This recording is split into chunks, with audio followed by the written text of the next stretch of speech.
Hello, everyone that is watching over on YouTube. Welcome in. We are going to do some ASMR tonight, and I'm going to be starting off by reading a little bit from this comic, Fantastic Four. So we'll do some reading of this. And then I also have Timmy here. I don't know if I can make him a trigger, but we're going to try. He's a little jelly cat that I got as a gift for a bebe, which I now kind of want a jelly cat, is what I was saying. But we'll see if we can kind of turn him into a little bit of a trigger. I thought it could be kind of fun. He's really cute. I really like him. This is I think the Valentine's version of Jimmy, but of Timmy, sorry, not Jimmy. Timmy.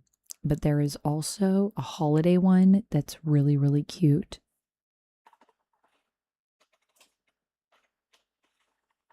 And I kind of want a jelly cat, but I don't know which one I want to get because there's a lot, and also they're expensive. So maybe when I'm ready for a luxury plush. Maybe not yet. Hello, ChemDog. Hello, Otto. Welcome in. I'm not sure if my vertical is doing what I want or if it's just, no, it's just assuming. How do I send this out now that I have it? Backtrack, clip, vertical. What is this? Stream all vertical outputs. Oh, I don't have something made. There is no enabled. Oh, sorry. Let me mute that. That's probably. Oh my gosh. Sorry about that. That was very loud. Okay, now you won't hear it at least. There is no enabled output server found. Make sure you have an output enabled in the vertical streaming settings. Oh, I guess that's here. Streaming. Okay, so I gotta set that up next time. Okay, noted. But I do have a vertical output that I can actually control now, so that's pretty exciting. So we have that to look forward to. Right now, the one you guys are seeing on YouTube for vertical live is not formatted specifically, but I have one, and we can use it for gaming too, so we'll try it tomorrow. I'll get it set up tomorrow. Welcome on in, everyone. Jarrell, thank you so much for the $1 super chat. Homie, hello. Cherry, hello. Lord Monk, hello. Hey, it's almost tomorrow. It is tomorrow right now for me. Welcome in. Hello, Otto. Hello, Cherry. Oh, thank you so much, Cherry. I will send that off to you shortly. Thank you for providing the information for your prize from the subathon. Sorry that it took me so long, but thank you for your patience. Everything's been chaotic, honestly, since like August. And it hasn't stopped. And I don't think it'll stop anytime soon, but that's neither here nor there. Lord Monk, congrats on the 3-stream streak. Welcome in. Thank you for streaking. Oh, I'm glad I turned that off.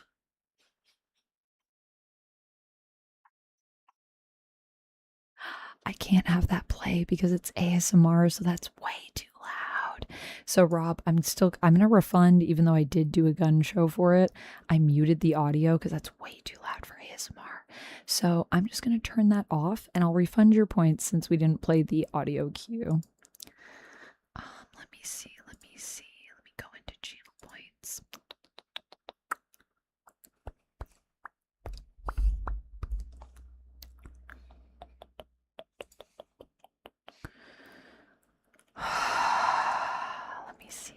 Let me see. Gun show. We'll turn that one off for now. Review requests. Gun show. Select, except for this one, complete. And that one I'll send back. Review requests. Manage alerts. No, I think I need to review requests and then I can turn it off.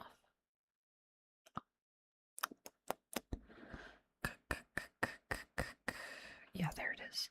Pause redemption for now. Sweet.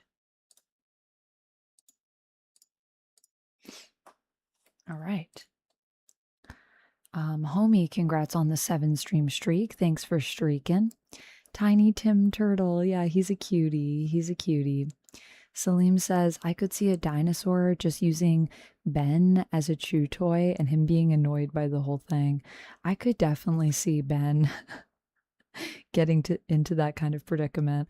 And I don't know if that's what happens in this issue. I got this issue special when I was at Fan Expo this year for the cover. But I don't know if we're in the Savage Land in issue 1 because I'm just catching up on the previous Ryan North Fantastic Four series, but I'm not fully caught up yet. So this will be starting a new thing and I'll get an update. This is a variant, so yeah, but I could definitely see that for Ben. Cherry says, it's so wonderful to see you, Amanda. Always so exciting to chat with you. I also responded to your DM, and I'll probably be lurking as it's late, and my head is still hurting a little, so def gotta be easy on the head, 100%. And hopefully this stream will also bring you some relaxing vibes. Cherry, I hope. Here's hoping your idea on the price for the steam machine is close. Yeah, fingers crossed. I feel like that would be a really good price point. I think 600 USD would be a good price point for the steam machine.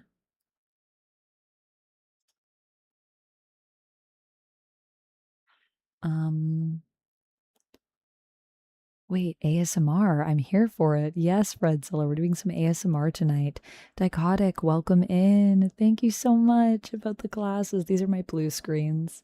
I think I'm going to leave them on for a bit, but I might take them off. Yeah, this is the outfit I was wearing for my Avatar video. Same Avatar vibe. I went and saw Avatar like earlier, so. Jarrell, hello.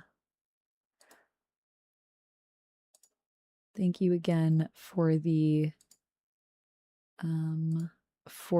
dollar super chat. I'm gonna do a wheel spin for you. I can't wait to hear soft spoken explosive onomatopoeias. Yeah, that should be fun. Den Sally, hello, welcome in. It's a good #1. I read it a few months ago. Ooh, I'm excited. Okay. All right, let's do a wheel spin for Jarrell. And then we'll switch to the overhead cam and we'll read Fantastic Four. And then I have lots of other things on the wheel, which I'll show you guys.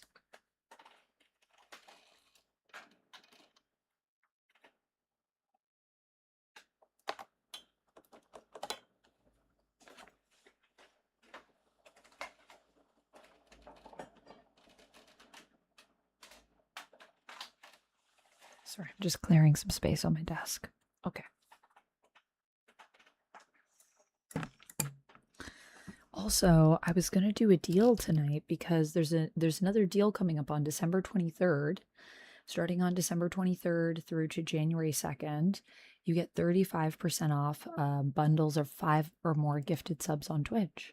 So I was going to run my last sale of the year because I have one left that I was given by Twitch, but it won't let me. So just a heads up though, that's coming, which I'm very excited about. And it's a promo that's going to be running from December 23rd to January 2nd, Twitch said, which I love that they're doing it at the end of the year for everybody. I feel like they're doing it to incentivize streamers to stream around the holidays as well, which I will say, I will be streaming a little bit, so incentivization successful.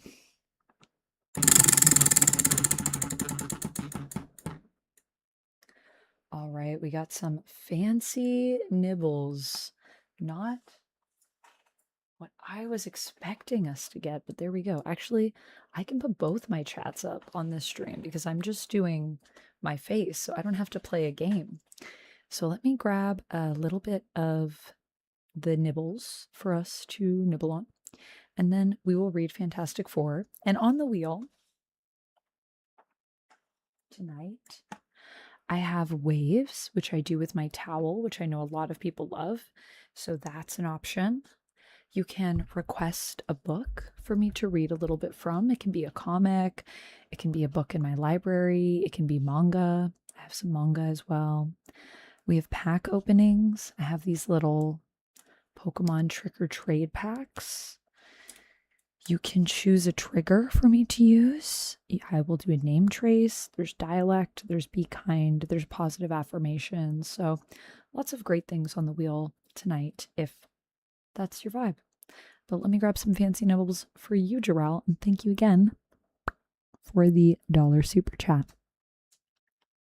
Yeah, I've only read, I forget where I'm at, but I think I'm in the double digits, I think, on Ryan North's previous run, or close to. Maybe I'm in the late single digits. Hey Amanda, what's up? Question, which looks better to you from what we've seen so far?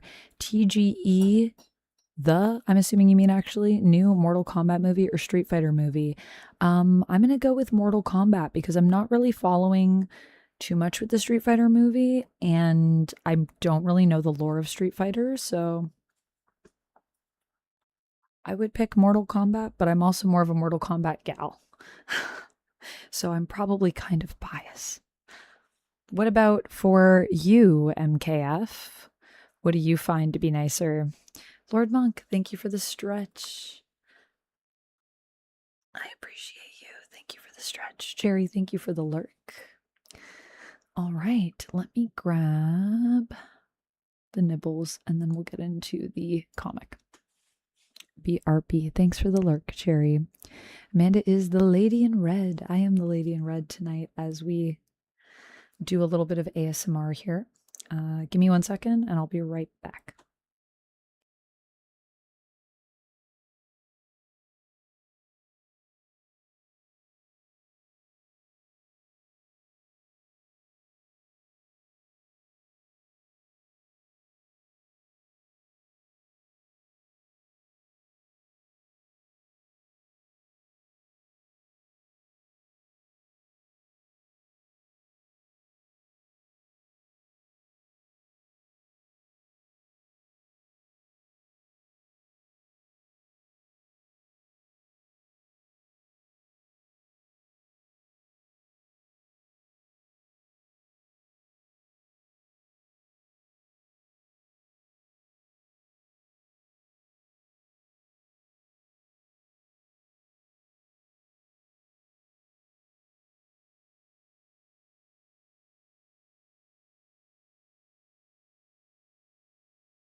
Welcome in.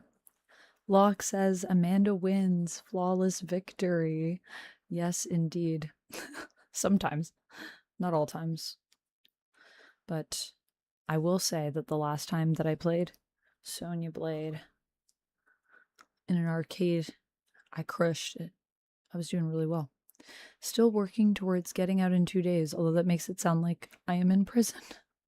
Well, sometimes a hospital can feel like that, dichotic, but just make sure you don't push it, because I did see your post earlier in the Discord where you were saying that, like, you were feeling terrible, kind of, and then you were just like, well, I don't really want to tell people because I want to get out, which I totally get, but I'm also like, just be careful, be safe. But I know it would not be fun, I'm sure, to be in the hospital on Christmas. If I don't leave on Wednesday, I'll probably be stuck here until the new year. Yeah, it would probably be better to be out if you can, but just, make sure you get out, but that you don't have to go back. I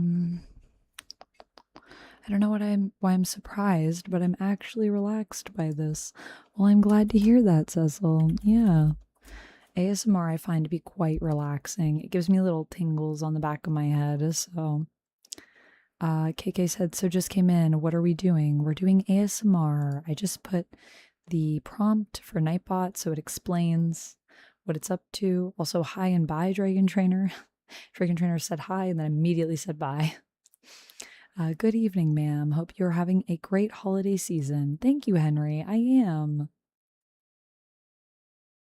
No nibbles after midnight if you're a gremlin. Well, I'm not a gremlin tonight. Tonight, I'm just a vampire. Alex, thank you so much for the 7 stream streak. Thank you so much for streaking. Thank you, thank you, thank you, thank you, thank you. Hi, Alex. Levi says, you have to tell people to get out of here, get out of the city. The mountain is on fire. I don't know if you know what area everyone's in, Levi, so I don't think that's how firefighters communicate with people, through YouTube chats. So I'm gonna not really trust that. There's gotta be better ways to communicate. Hello, entity, welcome in. All right, we got our space token, so I'm gonna take a little nibble. It's gonna help me go to sleep.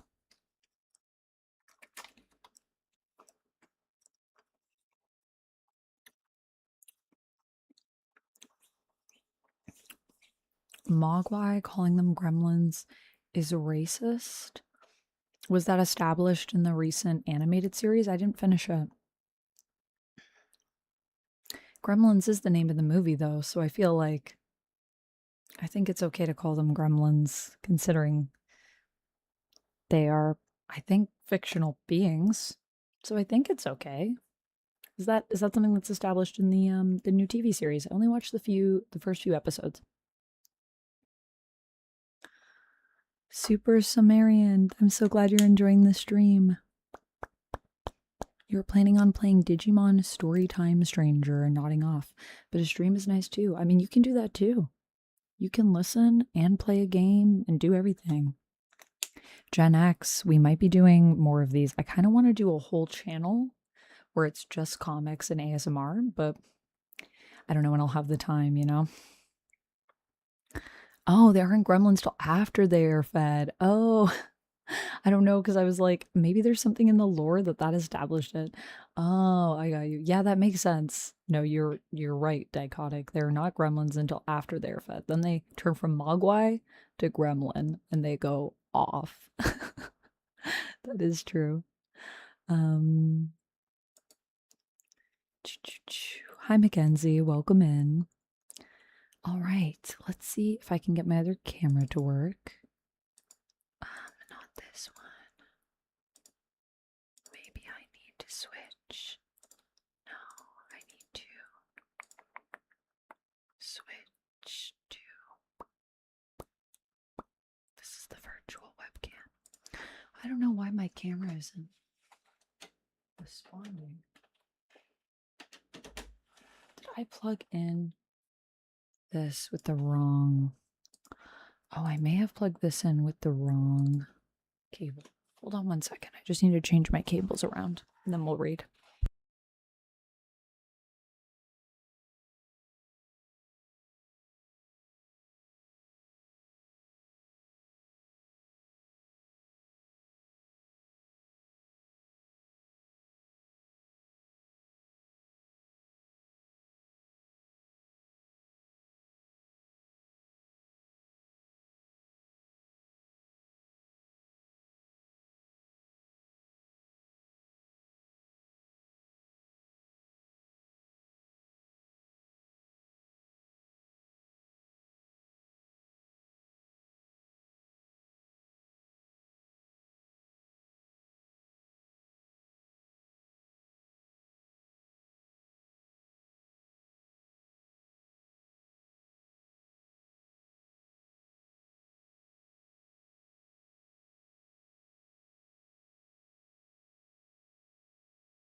Okay, now we are set up. Sorry about that.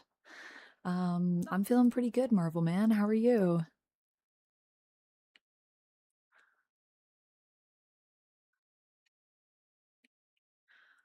Hi, Faisal. Welcome in. Welcome in. All right, so now we should be good. I think for some reason my vertical live is like a little bit behind. Not sure why that is. Renell, welcome in. How's it going? How are you doing? Okay, now I can hear myself again. Perfect.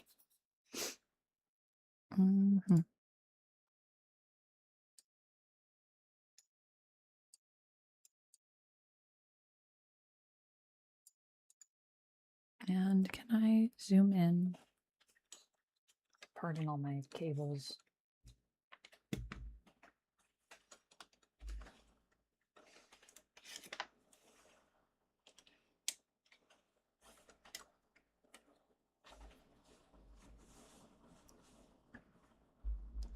I guess I could zoom in a little bit more on this.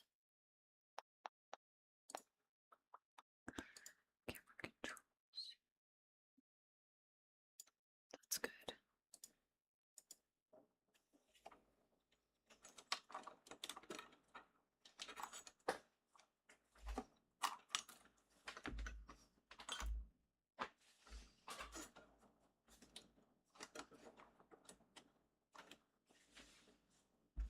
All right.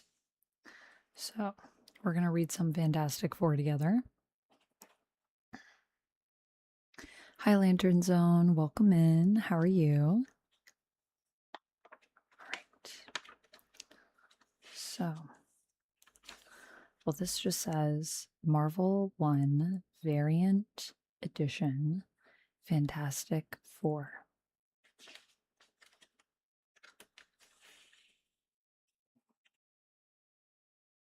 And now we have in here our first page, which is an ad for Marvel, The Art of Storytelling, an online art course by Proco. Draw comics, watch comic artist Ryan Benjamin pencil the Hulk from start to finish, and learn how you can do the same using the link below. Do you guys like having my face here, or do you just want to have the comic? Let me know if you have a preference in the chat.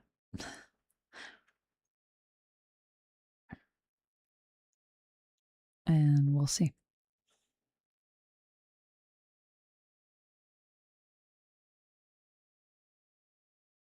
I'm glad to hear that you're doing well, Lanterns.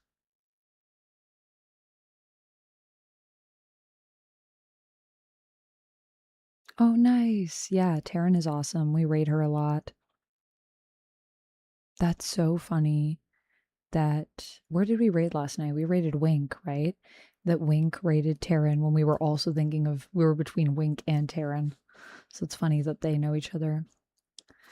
Your face, but can it be smaller? Yeah, it can be smaller.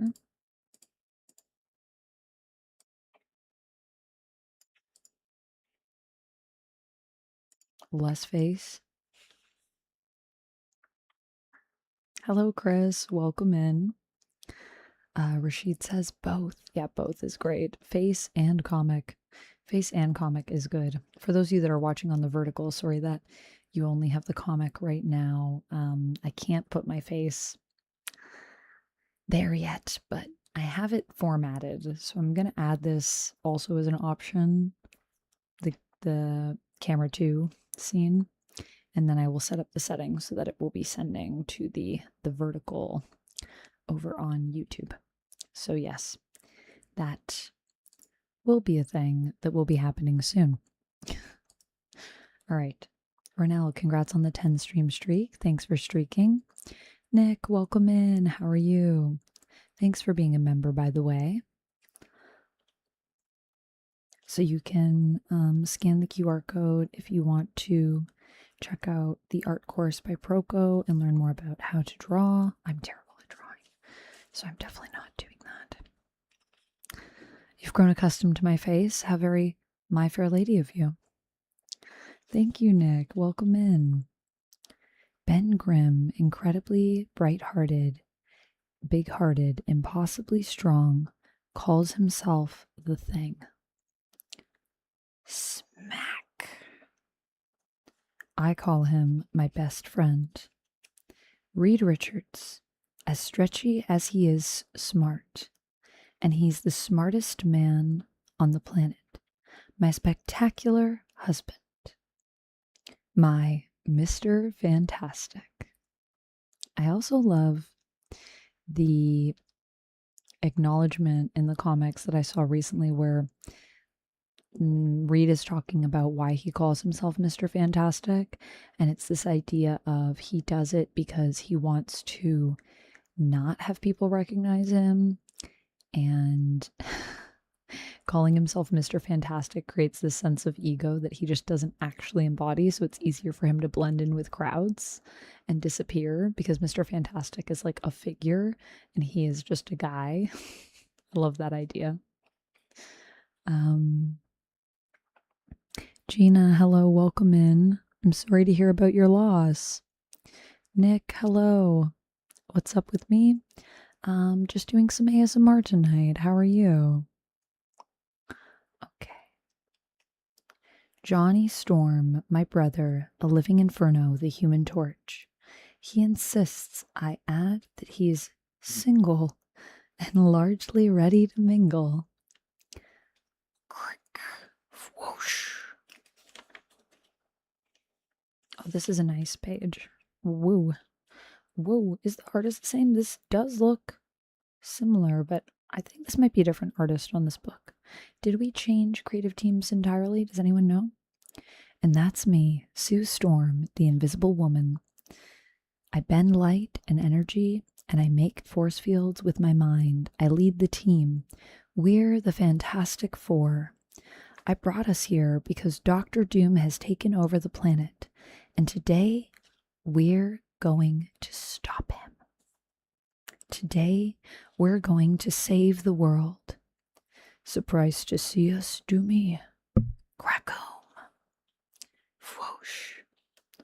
Only surprised that you're not yet dead, you thundering fools. You dare, after all I have accomplished, you truly dare risk a direct attack against Emperor Doom. Honestly, I feel like also a lot of the Doom stuff that's happening in FF has been really good. I didn't read One World Under Doom, but I do want to go back and read it because I heard good things. Who's the art? We haven't gotten to the title page yet. But it's Humberto Ramos. I'm trying to remember, was Humberto the artist for the previous comic? Fantastic for 2023. Let me just take a look. I think it was 2023. Fantastic for 2023. Ryan North.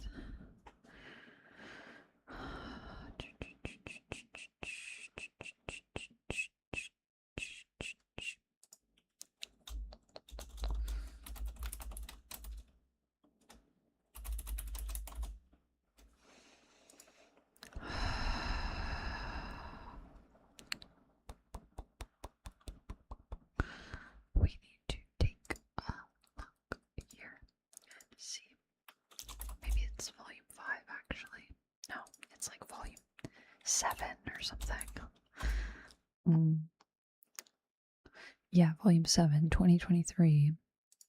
So in issue 1, we had Alex Ross doing covers. I think Alex Ross has still been doing, no, it was Iban Coelho on, or Iban Coelho, am I saying that right?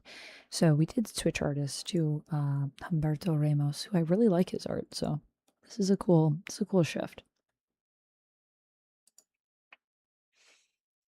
A cool retcon would be that Mr. Fantastic was a nickname in school.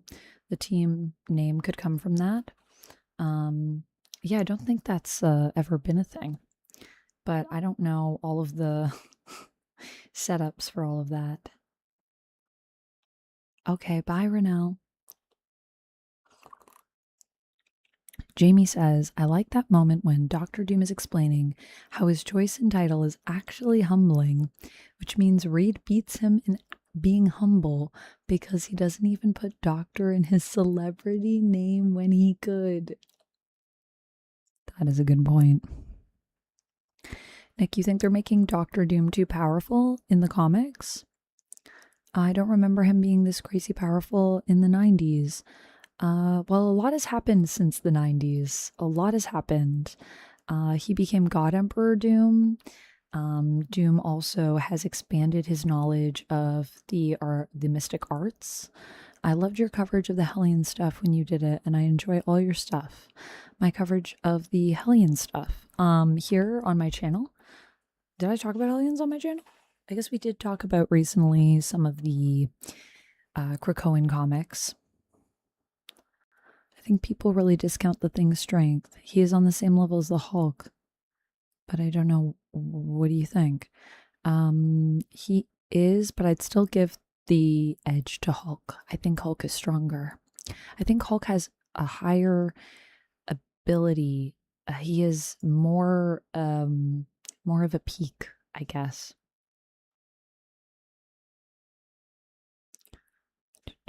I think Marvel wants another Thanos, but Doom ain't even close, in my opinion. I think there's some things you maybe haven't been reading in the interim, Nick. I think it depends on what you've read, obviously. Have you read any, what was the newest comic that you read with Doom, I guess, is the question. I would say that Doom is actually more powerful than Thanos, just because he has more resources at his disposal and has literally defeated Thanos before.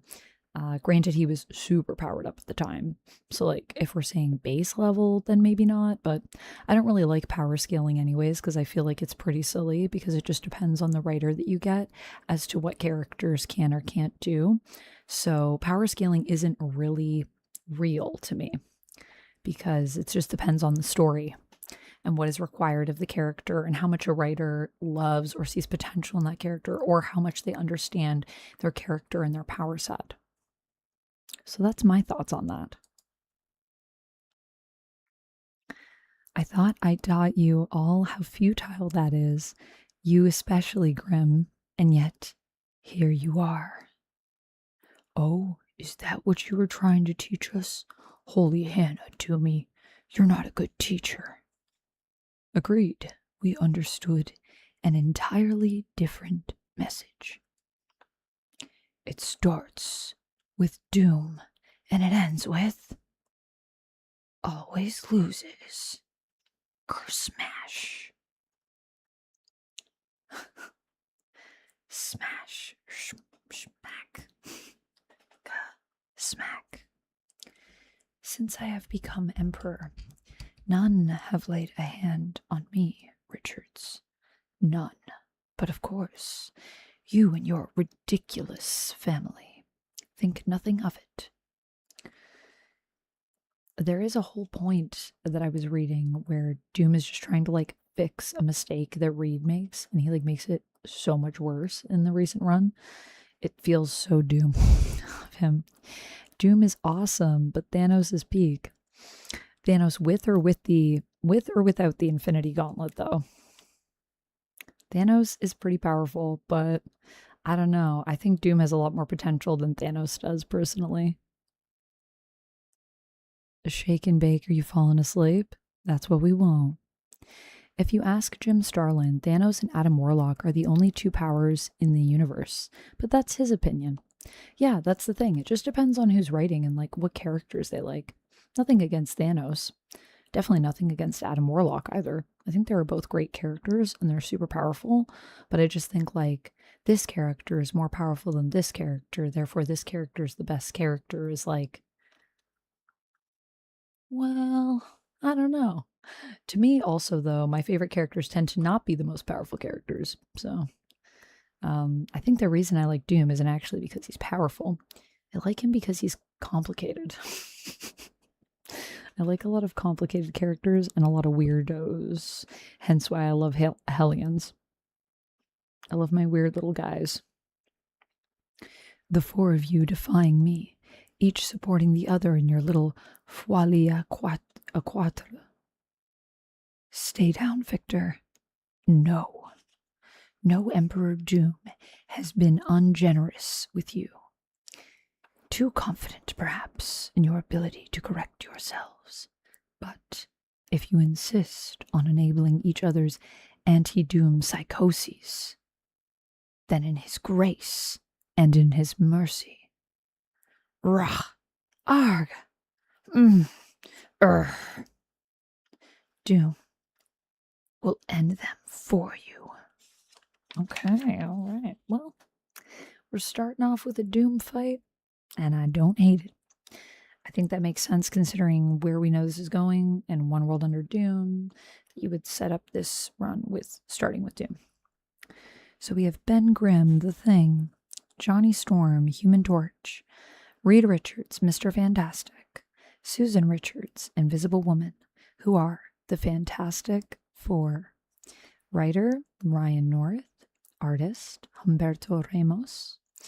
Color artist, Victor Olazaba. Cover artist, Edgar Delgado. Letterer, VC's Travis Lanham. Cover artist, Humberto Ramos and Edgar Delgado. Our variant cover artists include Alan Davis and Maury Hollowell, Alex Ross, Claudio Castellini and Federico Blee, Cliff Chiang, Jeff Young Lee, Jerome Opeña, Niraj Menon, John Buscema and Maury Hollowell. Sorry, you can't see it, but there's glare from my light, so I kind of have to bob and weave to read. Leonardo Romero, Lorenzo Pastrovicio, and Chiara De Francia, Arancia Studio, Mahmoud Asrar, and Matthew Wilson. I love Matthew Wilson.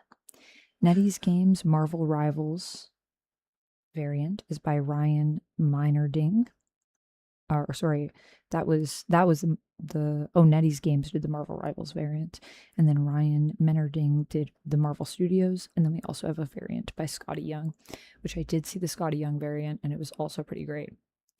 Nick, thank you so much for the $2 sticker. I appreciate you. Let me do a wheel spin for you. Designer is Carlos Lau. Assistant editor is Lindsay Kohik. Associate editor, Annalise Biza. Editor, Tom Brevoort. Under editor-in-chief, C.B. Sobolski. Fantastic Four, created by Stan Lee and Jack Kirby.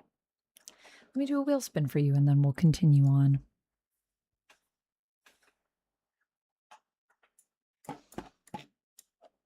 I'd bet on Silver Surfer with Infinity Gauntlet. Oh, Thanos with the stones? Yeah, but I mean, like, so if you're doing Thanos at peak, and then if you do God Emperor Doom at peak, God Emperor Doom will take it, because we've seen it in the comics. So I guess that's the thing. If we're talking about, like, at peak, who's the most powerful, I'd still give it to Doom, because God Emperor Doom is insanely powerful. Silver Surfer wrecked Doom in the 2000s FF movie very easily. In the movie? Sure. Yeah, in the movie, maybe. But movie Doom is different than comic Doom. Stranger Things spoiler alert. I don't know why you put a spoiler in my chat, Brian. Just a friendly warning. Don't go around and spoil things for people. Otherwise, I will have to report you and take action. Yeah. So just a friendly reminder. Let's keep the chat spoiler free. The VC is someone working through a contract, right? I can't remember what that was. VC is actually, I think, a program that letterers use. So VC's Travis Lanham, I think it's like the program that Travis uses when he's doing letters, I think. Humberto Ramos is awesome. I agree. Lord Monk says Doom is imminent. In the MCU, yes. In the comics, I feel like he's pretty present most of the time.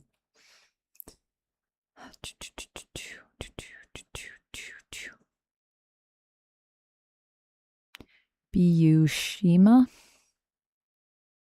Oh, I thought it was Bushema.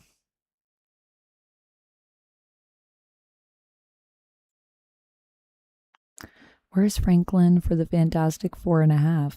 Franklin, I'm not sure what's happening with the kids here, but last I was reading, the kids were kind of trapped in time until they get to a specific point and then they'll show back up.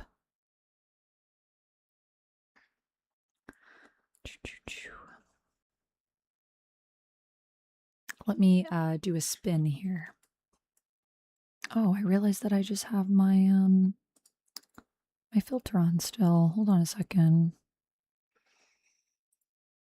I don't really have a fave top 10. I kind of have like a fave top 50. To be honest with you, Nick. I can't actually do top 10 lists, so I won't do that, but I'll tell you a couple of my favorites off the top of my head in this moment in time. I'm going to go with Kate Pride, Dazzler, iBoy. Who else have I been loving a lot lately? Rogue. I always love Rogue. Jubes. I always love Jubes. Gambit. Wolverine. I don't know how many that was, but that's a handful of them. I was also talking about Manifold the other day, and man, do I love Manifold. I think teleportation is just a really cool power in general, and I think the way that Manifold's powers work is so cool and unique. It's just really cool. How about for you? Who are some of your favorite X-Men? Also, to be fair, I think those were like my favorite mutants, but I think everyone I listed there was an X-Men, so I don't think I broke a rule. Has iBoy been on the X-Men? Maybe not. In Marvel Ultimate Alliance, you have to ask around for a trustworthy hacker who ends up being someone named CB Sobolski. Really? CB Sobolski is in Marvel Ultimate Alliance? That's sick. Yeah, Dazzler's great. I think she's so underrated. Are you looking for reading Absolute Wonder Woman issue 15 releasing for us this week with her teaming up together with Absolute Batman? I am not that up to date on my Absolute Wonder Woman, so I'm not going to read issue 15, no. I also haven't been to pick up comics in a long time, so I have a bunch of issues waiting for me at my shop that I will be getting hopefully before Christmas. I'm not sure if I'm going to make it there before Christmas. Might have to wait till after. Oh, Havoc is a great character. Yeah, I like Havoc. He's not one of my favorites, but I do like Havoc. This is a spin for you, Nick. We got Name Trace. All right. Can I grab something to do a name trace? What if we just do it with this brush? Okay, so... N I C K. Wait. K D R I V E. That's backwards. It's so hard because I think actually I just have to write in front of myself, and that's right. E, is that the right way? I think it is. And then R. That's Nick Driver. Nick Driver. Thank you so much for the $2 sticker, Nick. Thank you, thank you, thank you. All right. Back we go into reading. What the? Oh, crap. I could use a soft landing here, Sue. Read Flame brain? Fascinating. The Fantastic Four in the Uncommon Era. The Uncommon Era. Interesting. Flame on. What? Flame on. Flame on. Hard to breathe, hard to flame on, and I feel strange. I know this feeling. It's hypoxia. Arr. Your boy Johnny is suffocating to death. Whoa, that's not good. Wonder if we get Doom and Mephisto in the MCU? Mephisto would be cool. Yo, we better get Jeff soon. I think Jeff is blowing up so much in Marvel Rivals that he's got to be appearing at some point soon.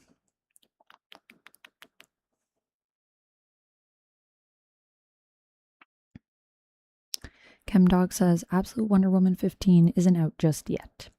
Well then, I cannot read it. If it's not out. John Doe said, Anyone read The Last Ronin, and is it good? I've heard it's very good, but I have not read it. Olivia said, I love the mutant Magma, but we don't see her much in the comics recently for the X-Men.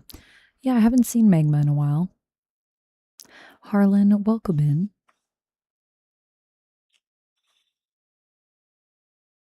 Talking about Doom having a fight with Mephisto about his mother. Ooh, that would be interesting to see. Yeah, it would be cool if they did that story with Doom when Doom is like kind of redeeming himself.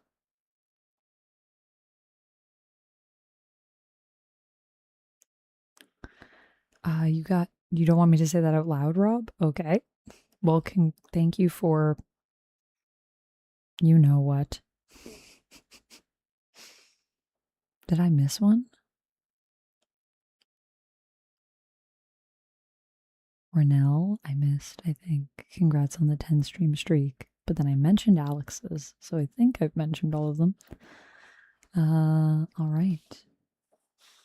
First thing to do is to figure out why I'm dying. What? Why you're dying?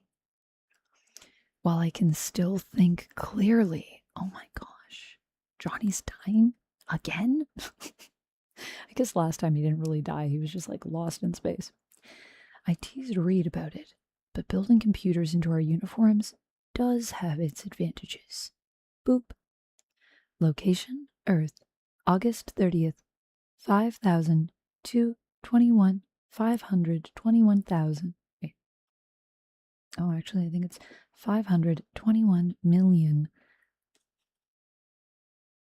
10,824 BCE, 8:31:32 a.m. Okay. I think that's before life evolved on land, but I can work with that. Read, well, no other Fantastic Four signals detected. Atmosphere analysis. Atmospheric oxygen in this era is 20% of normal. Well, no wonder I had trouble flaming on. That's worse than the peak of Everest. That's the death zone. The whole planet is a death zone? What do you guys think of Johnny's mustache? Are we fans? I like the mustache personally. I like Johnny with facial hair. I think he's rocking it.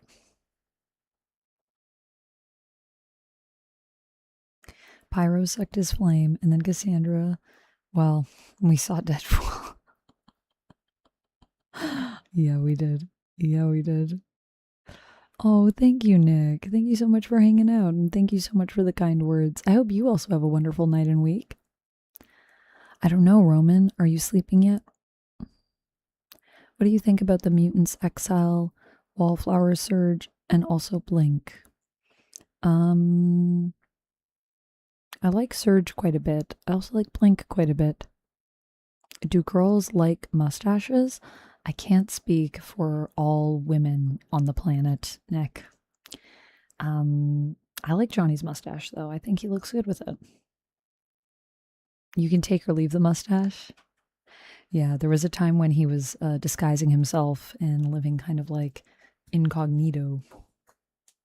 I just got bonked. All right, the mustache looks really good, I think. We need more blink. Yeah. Yeah, blink is pretty cool. Blink is also, I think, a big fan favorite. A lot of people love blink. I want more Nocturne in my life, personally. Where's Nocturne at? Have we seen Nocturne in a minute? Wait. How do you make oxygen, computer? The process of photosynthesis, well, I'm not a plant. Electrolysis, Ken. Not an electricity guy either.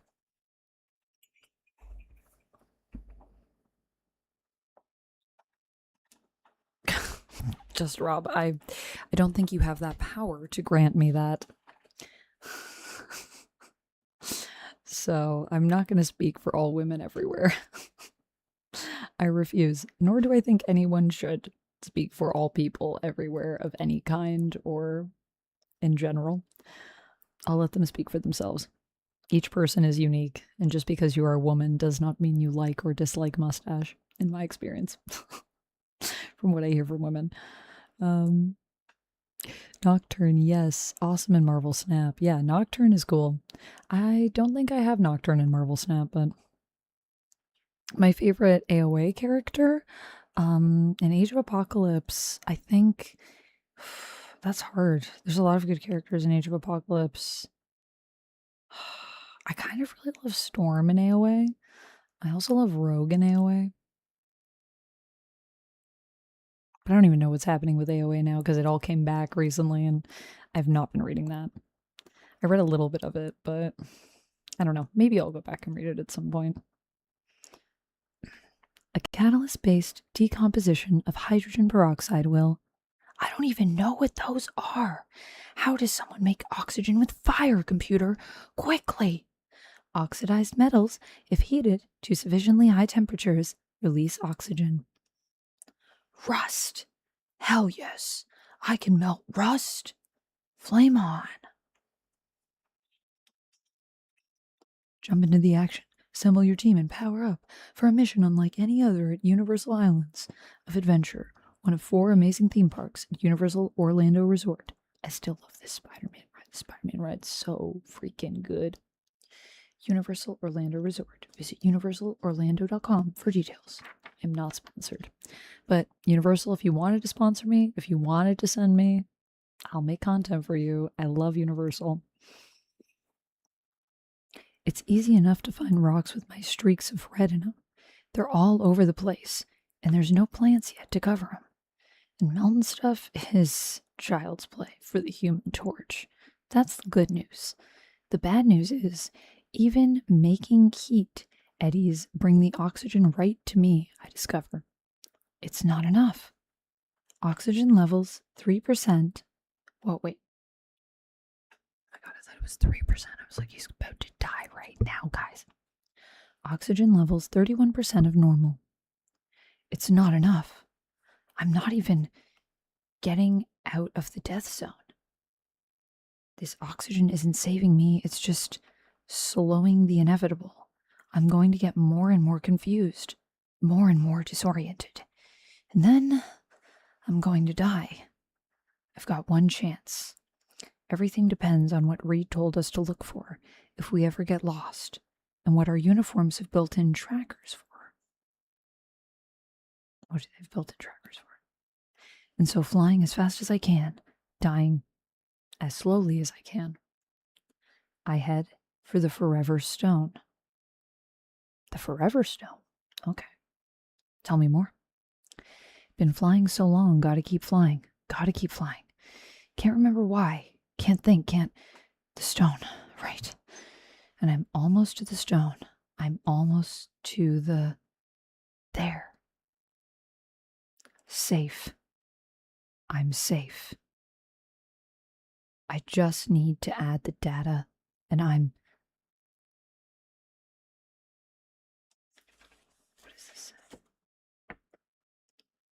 30181-5210108242022. Okay. Safe. Just writing down the date.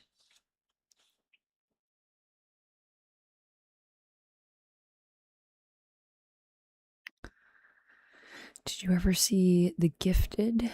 I have not.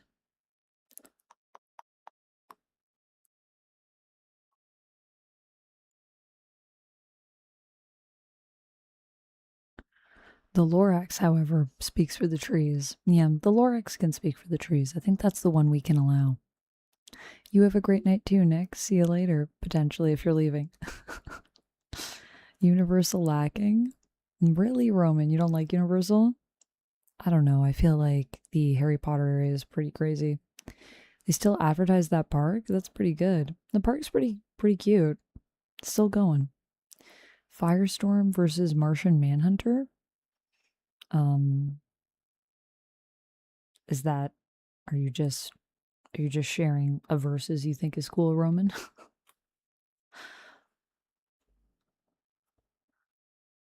Welcome in, little poet boy. How are you doing? Yeah, we're doing a bit of ASMR tonight. This was a stream that was unlocked, and I do have a wheel, so you can choose triggers, choose comics, all sorts of stuff. And that's all on the wheel, so any support will get you a wheel spin, and then we'll do that. I guess I should probably have that up on this window, because I don't think I do.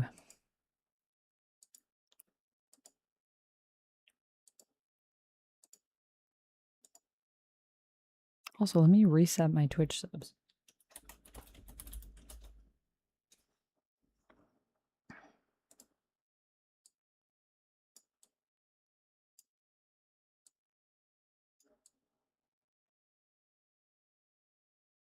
Yeah, those are pretty close.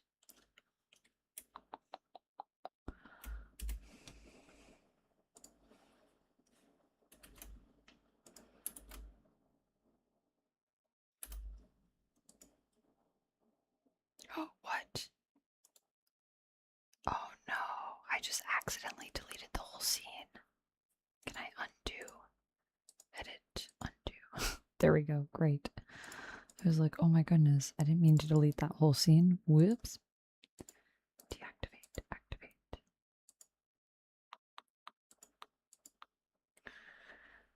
Now it's not capturing my camera.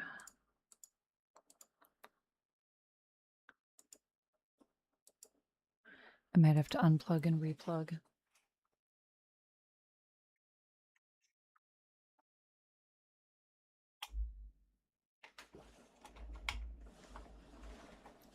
It's so not what I meant to do.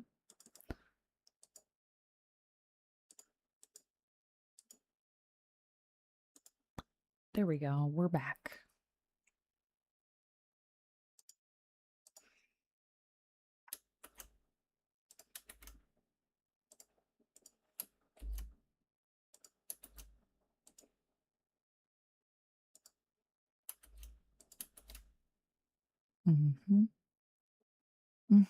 That's good. There we go. All right. Butch Juice. Is that how we say that? Is it Juice or Gucci? Passed away, so we are remembering him. Marvel Age. Iron Man. Winter Soldier here. Butch was one of the best craftsmen working in the comic book industry. He had the skills of a classic era comics artist like John Buscema. I think that's what Kim Dog wrote earlier. Or Jim Steranko. And I think some of the work we did together on Captain America and the Winter Soldier will rank with the best of the best. He was a lot of fun to work with, and he was an underrated talent his entire career. I and so many others will miss him. Ed Brubaker. Oh. I feel like almost all comics now have someone passed away, and I think it's so sad. All right, well, wham. Guys, little hope. Cosmic rays give everyone else a way to not smash into the ground when they're falling, but not when it comes to the old blushing blue-eyed Ben. No siree. Ah, for the love. I guess Ben is going to fight a dinosaur. So wait, are we all in the prehistoric age? Geis? Geis? Like Betelgeuse?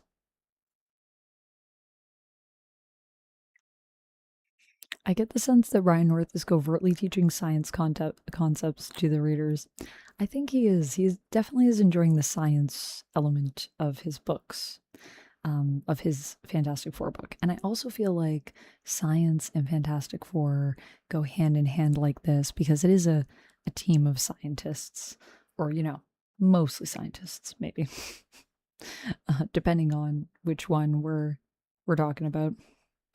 Doom sent them separately to 4 different time zones. Oh.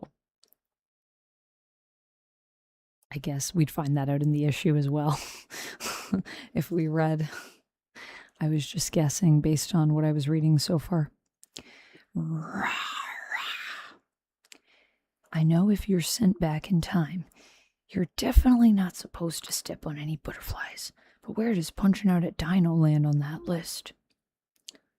Leave me alone, you stupid beast. I ain't got no quarrel with you. Hey, 2 of you, let go. I'm made of rocks. How is that appetizing? Good.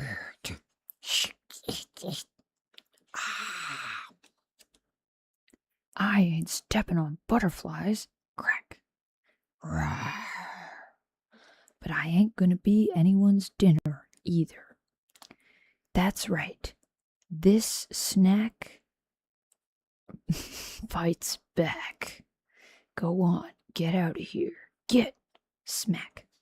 Thump.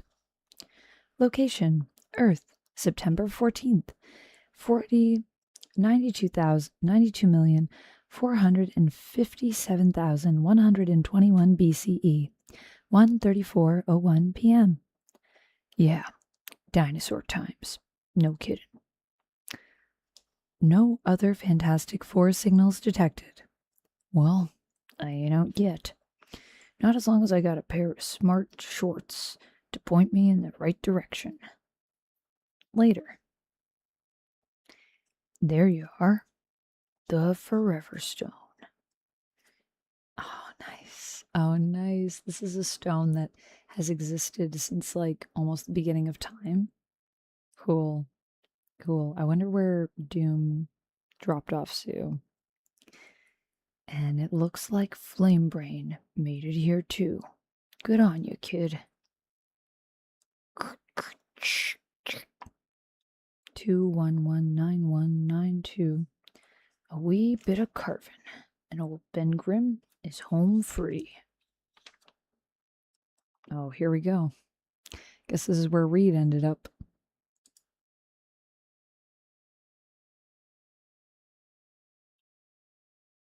Tuesday? A Tuesday? And Fantastic Four 345 to 346. Ben fought dinosaurs in a thing suit when he was depowered at the time. In a thing suit. So he was just wearing rocks?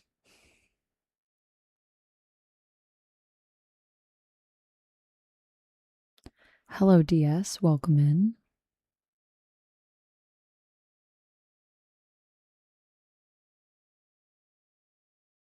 Rashid said, it's fine. You're just speeding up extinction. What, fighting dinosaurs? Yeah, that's probably true. That is kind of what Ben is doing. Oh, robotic suit. Okay, so it wasn't made of rocks. It was made of metal. Do you think that's a reference to that ChemDog? Could be. Ryan North, I know, did a lot of research before he took on this book, but he also, when he took on this book, he also did not know anything about Fantastic Four, which I think is pretty crazy. Just how much I feel like he's expanded his knowledge and has done such a great job at capturing the spirit of the Fantastic Four. And he initially was like, I don't know if I'm going to take this book. And I'm so glad that he did. Location, Earth, March 22nd, 1266 CE, 8:18:59 p.m. No other Fantastic Four signals detected. Begin audio log. Given Victor's mine, I have to assume The others have been sent to different eras in Earth's history. But if he thinks separating us is enough to destroy us, he has another thing coming. The Forever Stone, a mass of dense granite that happens to be one of the longest-lasting rocks on the planet. Whoosh. And more usefully to our purposes, through a combination of obscurity and raw geologic luck, it stayed both intact and accessible for... Oh, there it is. Instinctually softening my body on impact, I allow it to form around this projectile. Is this a Forever Stone? There may be good fortune in this. The impact is carrying me into the darkness of the forest. Did the stone just get, like, catapulted at him? Yeah. Okay, so maybe it's not the Forever Stone, but he's gonna head to it and out of history's way. But now then, the Forever Stone. And to hope against hope that the others make it there too.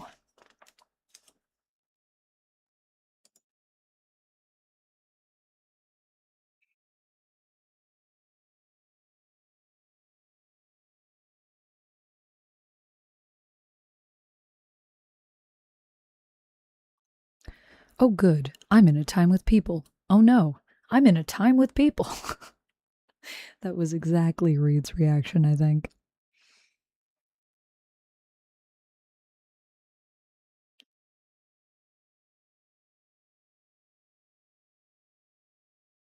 Otto, thanks for tucking yourself in. Have a good night.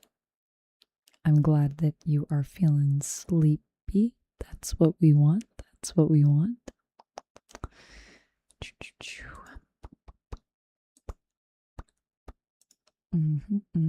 That's what we want.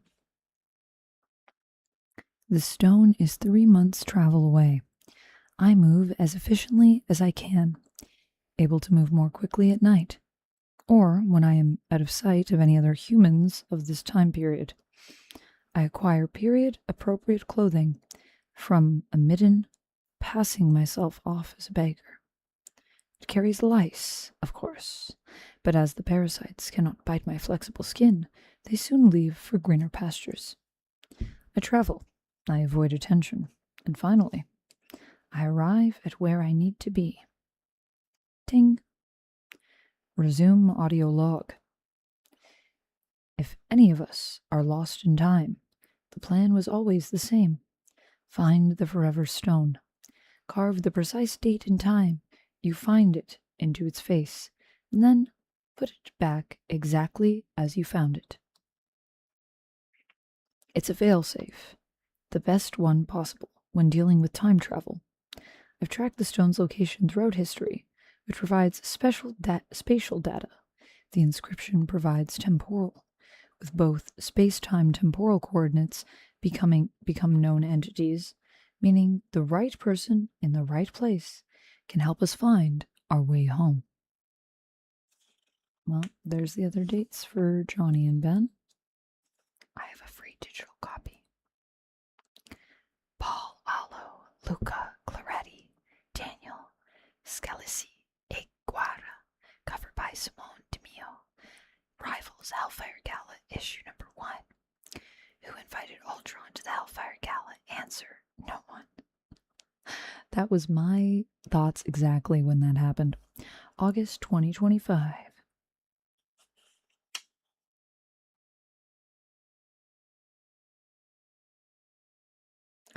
Johnny is in the Cambrian era, before animals or even plants began colonizing land. He must have found the abundant oxygen sinks of that era, using heat to break apart any freed oxides into oxygen.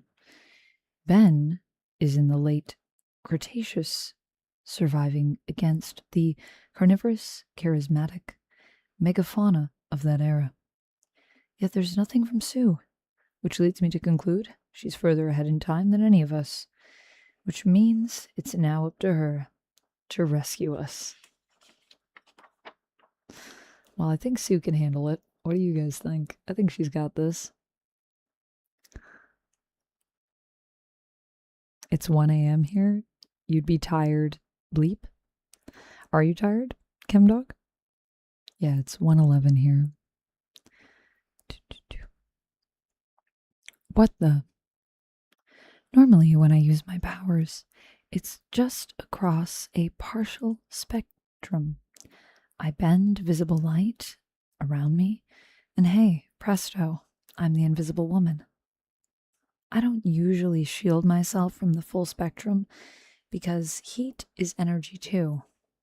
I love the colors on this page, by the way. Who's doing colors in this book again? I need to go back. These colors are straight fire. Straight fire.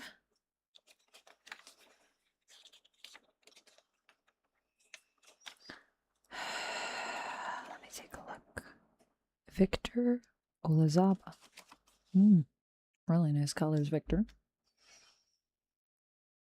I don't usually shield myself from the full spectrum because heat is energy too. If I shielded myself from all radiation and convection, and conduction too, I could freeze to death in the middle of the sun. But I do it now. I keep all but the smallest percentage of heat away from me. It's the only way to avoid being cooked alive. So I think Sue might be on another planet. She's very close to the sun. Oh no, it is Earth. Oh whoa, she's even... Wait a second. She's really far in the future, I think. Like really far. A location, Earth, February 26th. 7,801,20,245 CE. 9:04:22 a.m. No other Fantastic Four signals detected. Gothmog, welcome in. I'm an archaeologist. I study cultures, languages, people, but I've still picked up bits and pieces of astrophysics here and there, enough to recognize that our sun is dying. It boiled off Earth's oceans long ago. Sometime soon, geologically speaking, that red giant will consume Earth entirely. It's the end of everything. Our planet is dead, and I'm the last life on it. My only chance is to find the Forever Stone, and no stone signal detected. No. It has to be here. We never looked this far ahead for the Forever Stone. We never thought we'd have to. There's nothing here. But if there's no Forever Stone here, then there's no way back. And if there's no way back, then my brother is dead. My best friend is dead. My husband is dead. And I, very soon, will be joining them. Continued next month. And Sue is last once again. Big surprise. Yeah, Sue is last again, and it's all up to Sue, and Sue is in an impossible situation. Wow, what a great hook for issue 1. That is a really good issue 1. I really like this. No surprise there. I've been enjoying Ryan North's Fantastic Four since the previous run, which I am still on. So where Sue is in the time when the Ninth Doctor and Rose were in the future in the episode of The End of the World. Yeah, Sue's really, really far in the future. Also, Gothmog, I hope you're doing well. Do you know when they established that Sue is an archaeologist? I do not know when that was established, but it might be around the time that they established her as a scientist, because initially Sue was like a model, but also initially like almost all female characters in comics that were like heroines were like models or like socialites. So they did change her backstory to her being a scientist. I don't know if that was before or after Ultimate, because I think she's also a scientist in Ultimate. The Ultimate comic as well, from the original Ultimates, or 1610. So it might have been around that time period. That may be where it originates, but I'm not entirely sure. Maybe during the Hickman run? Maybe during the Hickman run. I feel like it was maybe before that, though. But if you're saying specifically her being a archaeologist chem dog, maybe. Maybe. In terms of her being a scientist, I think that happened before that, but I could be wrong. Oh my goodness. I hear the sounds. I've muted them for you guys, but I'm like, whoa, jump scare. Thank you for the hydrate, Duncan Mallory. All right. Let's check out the fan page because I love reading fan pages. Fantastic Four fan page. Hey, look at that. An all new #1. And an all new everybody who's picking us up for the first time welcome. Let's kick things off with a message from everybody's favorite FF writer, Mr. Ryan North. This is issue #1A. 1A. Is that a typo? Of Fantastic Four. It's also issue #34 of the story I started in 2022 with our previous issue #1 and issue 727 of the story Jack Kirby and Stanley started all the way back in 1961. It's an old joke that comic numbering doesn't make sense, but I promise there is a logic to it. A new #1 turns on the porch light and puts out the welcome mat saying, "Hey, come in and make yourself at home. We're all starting out here, and I promise you won't be lost." That's something I actually strive for in everything I write. Every comic is someone's first ever, and you should do all you can to make sure they're just as on board as everyone else. So, here are the Fantastic Four, adventurers who traverse time, space, probability, and the impossible. They're the ones with fantastic powers who roll up into a small town, discover a weird problem, and save everyone.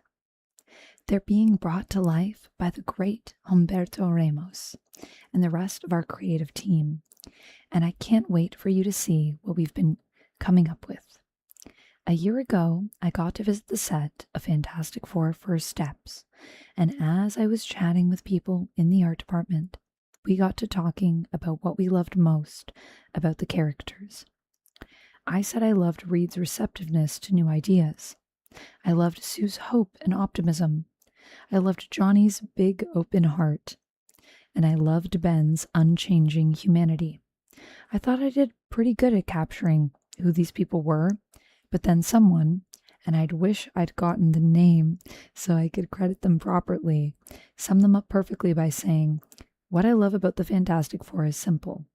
They're the ones who bring a slide rule and the scientific method to a gunfight." That's awesome. I agree with that so much.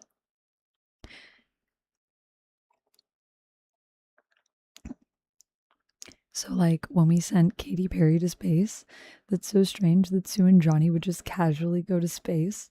Yeah, Sue, well, I mean, I think their dad funded the project, I think, Jamie, because I think Johnny and Sue come from money in the original origin, but ChemDog, correct me if I'm wrong. You're probably more familiar with the original origin. I've read it a few times, but only a couple times. I read Champions issue 7 from 1976, and it had a letter in the letters page from later Marvel Comics editor Ralph Macchio. Wow, that's so cool. That's honestly, I feel like, how people get into comics, though, right? They read comics, and then there's a lot of people that, that start out that way, I think.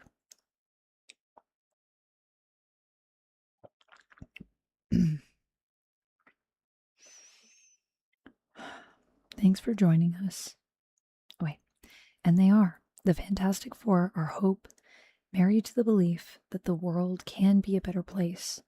And the way we achieve that is through shared understanding and discovery.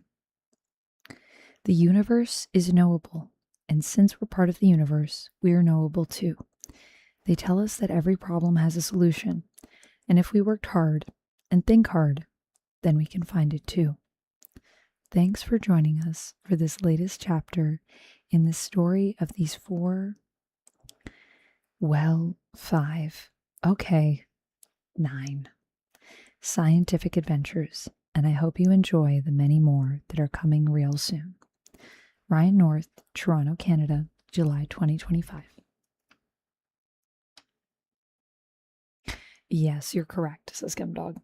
Excellent. I thought so. So yeah, they're the money. That is a badass way to describe them. It is. I think it's very accurate. Sorry, I just needed to readjust. Okay.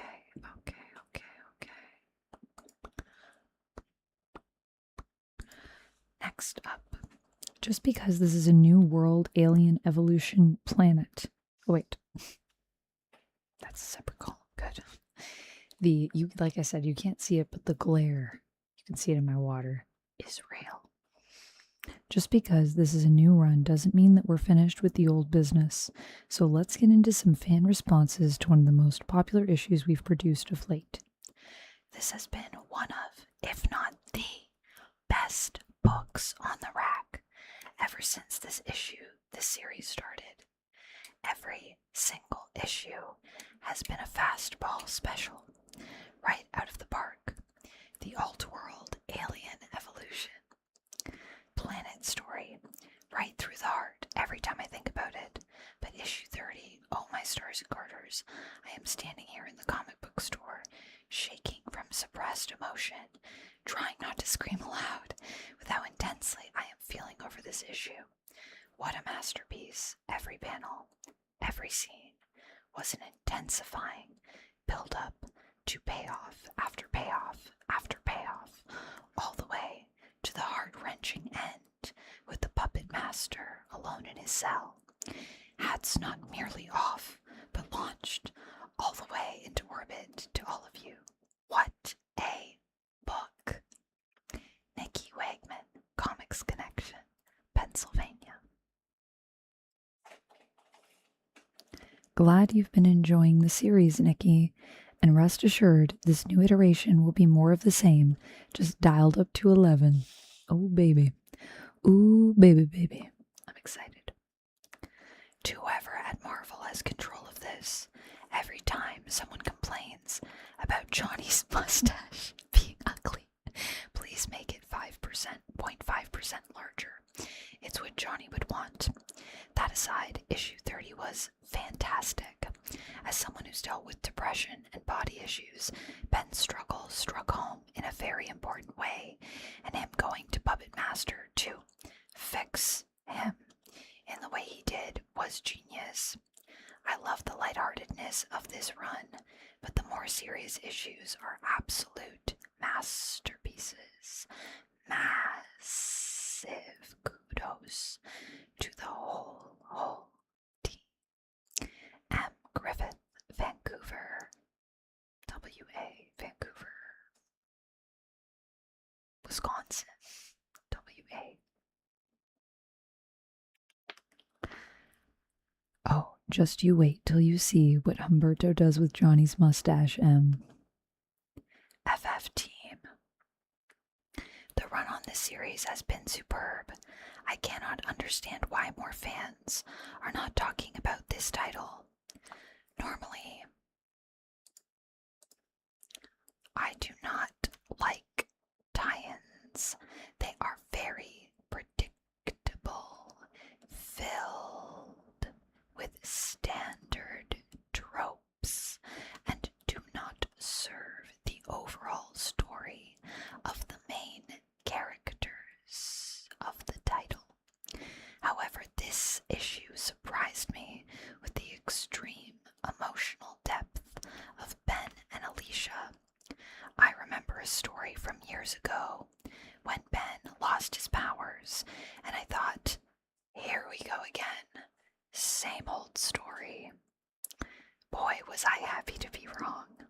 The fact that he only wants to be happy for his family and not a burden reminds us that Ben just wants the best for his family and not because he wants to be a superhero.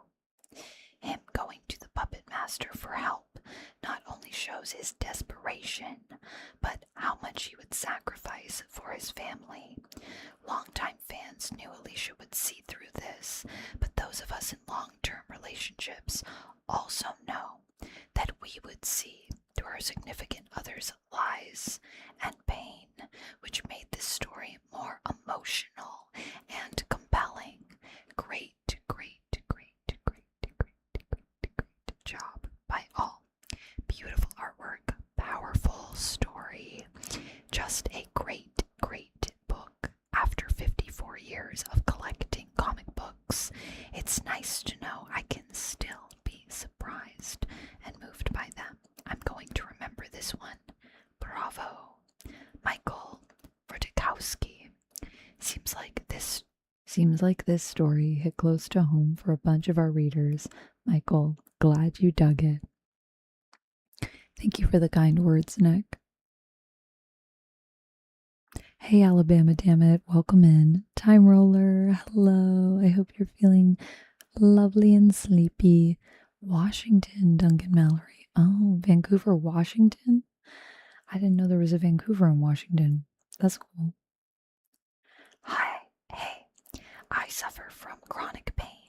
I am a husband and a father to a little boy and his little dog.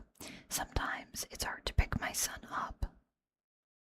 I love walking my dog, but sometimes I have to ask my wife to do it.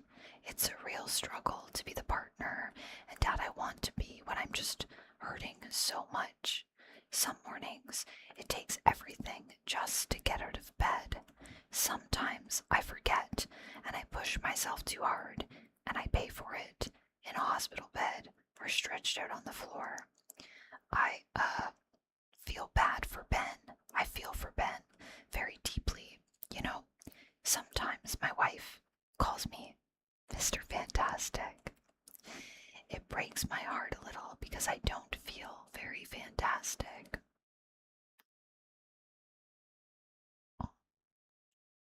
And if she weren't such a superhero, we wouldn't have this beautiful life and this wonderful baby boy. I just wish there was a shortcut to being the man I want to be, the father I want to feel fantastic. When I read this issue, I was prepping for another trip to my doctor. I don't want to go. I'm so sick of it, but I'm doing it for my family. I'm doing it for myself, so I can say that I'm trying, and I want Ben to try. I want him to try really hard, and I'll keep trying hard too. And we'll just have to hope we can get there. Thanks for the incredible issue. Adored the kimono cover by Peach Momoko. Oh my gosh, I love Peach Momoko too.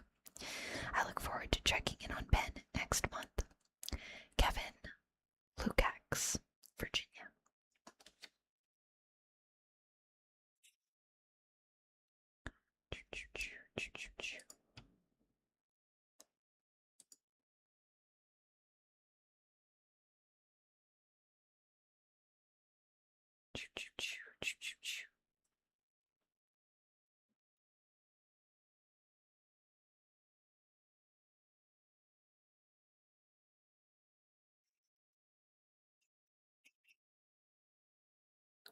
That's a pretty sweet story, man. Hang in there, Kevin. We're all pulling for you. I have always identified. Also, hi Rapala, how's it going? Welcome in. How are you? It sounds like that guy is already being fantastic. I hope it gets easier for him. Me too, Jamie. Me too. I agree. He does sound like he's already pretty fantastic. He's fighting the fight, and it's not easy to do sometimes. I'm also pulling for him too. I have always identified with Ben Grimm, and any time you do a story that really dives into his feelings, it hits perfectly. FF30 was no exception. back in November, I lost my job of almost 30 years, and I still find myself unemployed. My role as a father, husband, and provider has been altered, to say the least. As I read this story, I realized I too was masking my feelings and hiding behind a fake smile while I struggled to see who I was in this new reality. Thankfully, like Ben, I have an amazing wife who sees me for who I really am, and kids who love me no matter what. It took me a while to understand why my wife loved this monster. There's some people dealing with some really intense, like, self-loathing and pain, man. This is the power of comics. This is the power of story. It can just connect us so well to ourselves and to what's going on in our minds. It's beautiful. But I see her efforts trying to help me in her own ways. Hopefully Ben is restored, but keeps the experiences to grow and learn from. Hopefully I do too. Steve, Sifton, Michigan. And best of luck to you as well, Steve. Stinks that you're having to deal with all that. Tom B, 5/27/25. Next, all of this is going to be happening. Uncle Scrooge, Earth's Mightiest Duck, issue number 1. Jason Aaron. Giuseppe Camicoli. I've actually heard that, like, the DuckTales stuff that they've been doing is, like, really good. Mahmoud Asrar. Zero. Gangliosi. Cover by Gabrielle Delodo.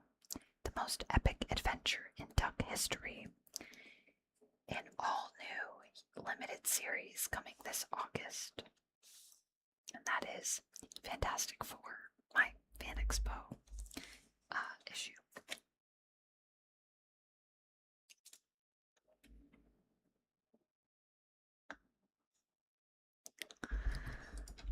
And now we'll do some other triggers, but if we get spins, then we might do some more comics as well. Might come back to some comics. I do have a few other ones off to the side. Need to have David Tennant read that book. Fantastic Four or Uncle Scrooge. Yeah, Uncle Scrooge, I guess, because he voices him in the new DuckTales, right? 2 letters pages always go so hard, jeez. I think what happened with that issue is I think that really touched a lot of people, which is pretty cute. I love it. I love it. It's so cute.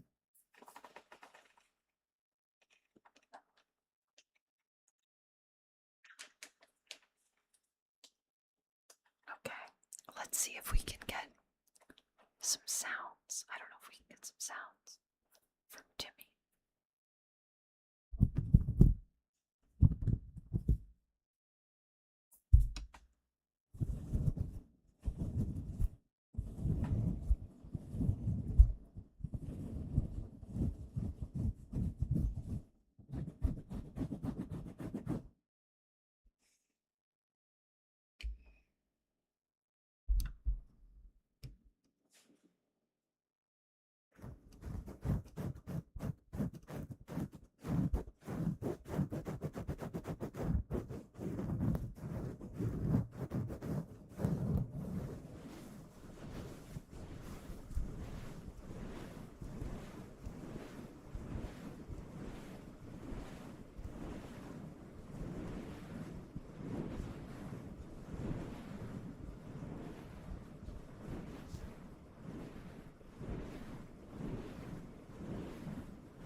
does not feel like Xmas to me in a few days either, Jamie.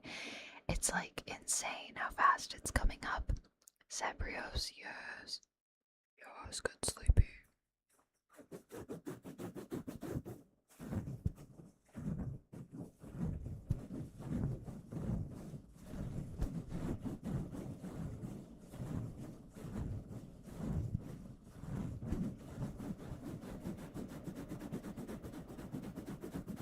What a great secret to have. To always be sleepy sounds like such a treat, actually. It's a blessing and a curse.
On that note of sleepiness, says Jamie, how do you manage to stay awake and work so much? I get so tired after work. I think when I work, I enter a state where I just like, my brain is so like on, I guess, and I just like can't really sleep sometimes. Like sometimes when I finish stream, I struggle to sleep and unwind. I just like want to keep working. But eventually, I do get to a place where, because of burnout or just like exhaustion or whatever, I'll get so tired and like I have to sleep immediately.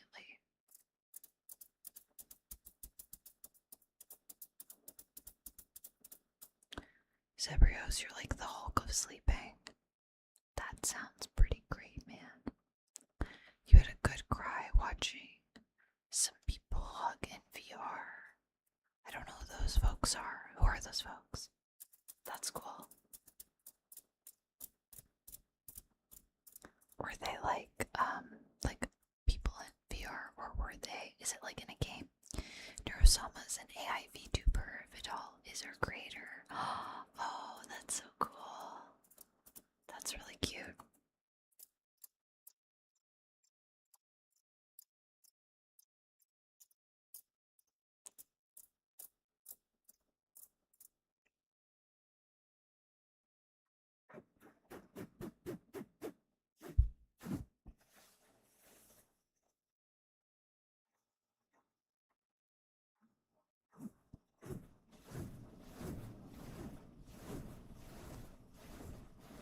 No, I haven't heard of Neuro. No. To be fair, there's a lot of streamers out there. I just haven't heard of like anyone. And also, Neurosama's an AI VTuber, so like, does that mean that Neurosama's not a person? So like completely AI created?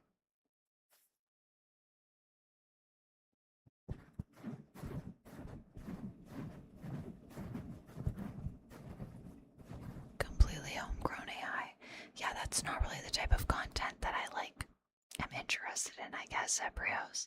So for me, I wouldn't, if someone was like, you know, this is what this person is, or this AI is, I wouldn't usually watch that. But I'm glad that it was something that you enjoyed watching. That's awesome.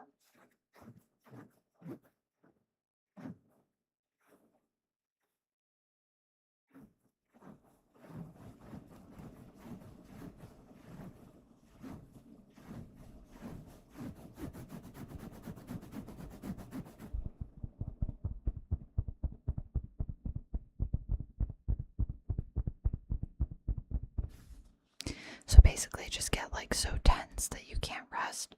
It's like less of tension and more just like I get really like hyper focused, I guess. I get hyper focused on things and then my brain is like, I can't rest because I want to do things. Sometimes I guess I get a little bit more like less tense but more like anxious about work too, because I'll be like, I still haven't done all 20 of these things. Anyways, that's Timmy. We'll get a different trigger now, but I think Timmy is pretty great.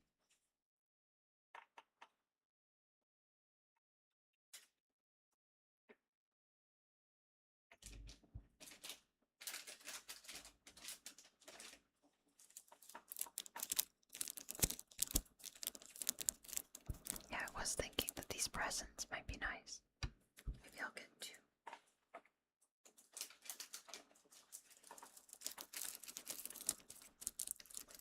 These are presents that you can actually put under my tree. Anytime somebody gives a sub or gives a membership or sends 500 bits,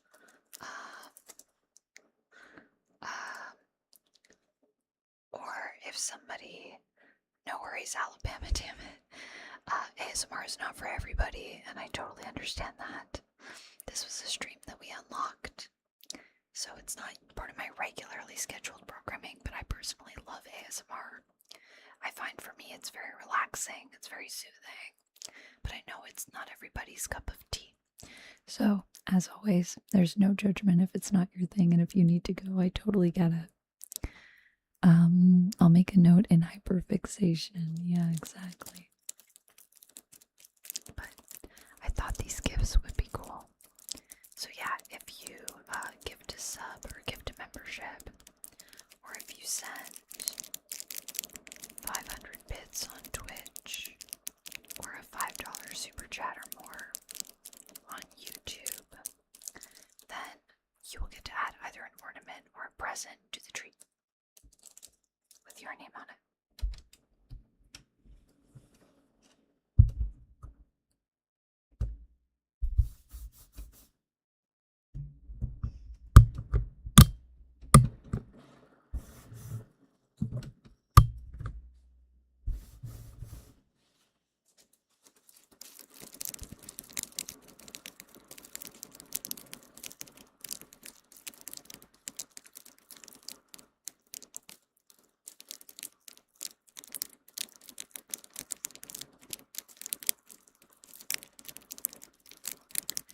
It's kind of a weird sensation, so it makes sense that it would feel weird to people. Yeah, I totally get that.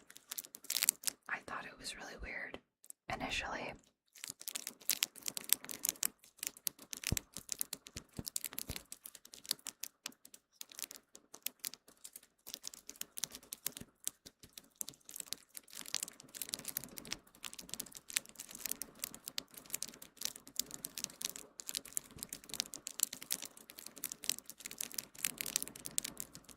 Yeah, Jamie, I would describe it as hyperfixation for me.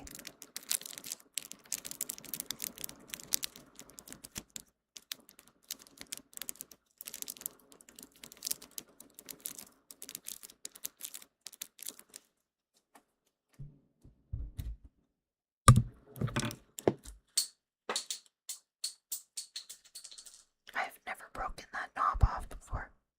Let me grab that, hold on. I don't know, my fingers were like stuck to it.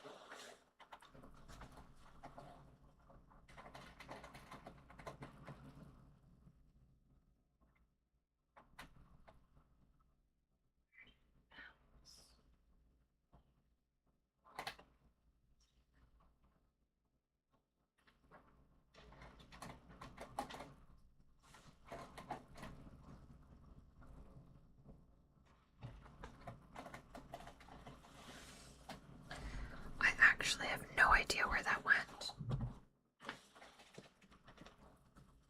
I can't. My floors are like really weird. Makes it hard for me to find stuff when I drop it. It must have bounced really far.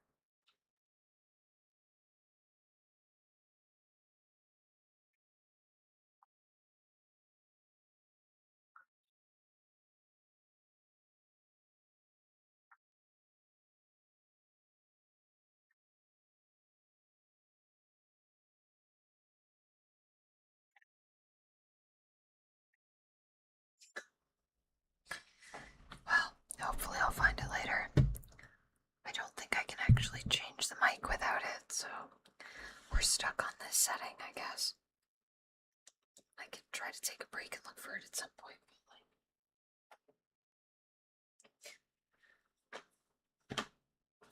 It's not underneath me. It must have bounced somewhere.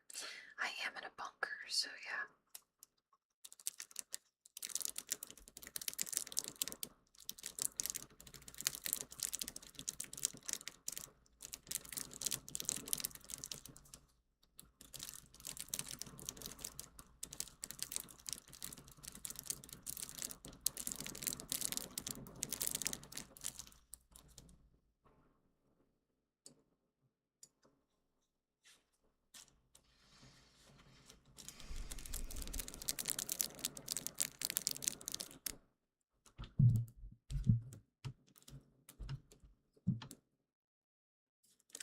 It does sound like something Batman would go through. This is true.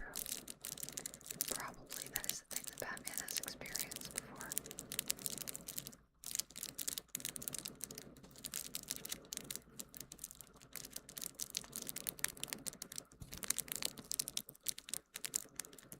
Happy New Year and Merry Xmas to you, Demario Montague. Thank you so much for your support in 2025. I hope you have a great 2026. Zebrios, no, I was actually just saying I have not read One World Under Doom.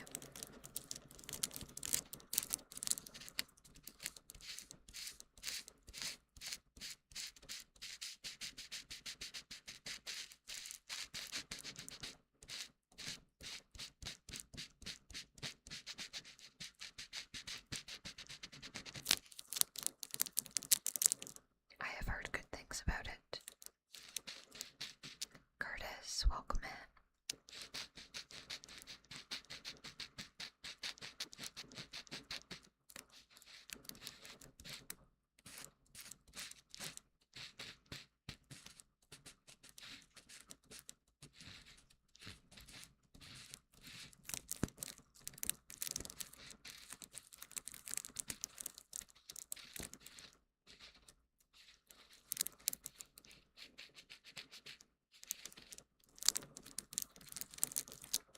Is it also Humberto Ramos doing One World? Or do we have a different artist? I have no idea what that was. It sounded like something fell.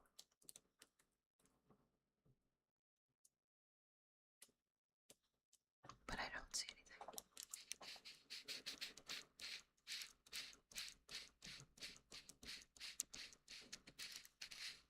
Okay, Silva. Silva does really good art too.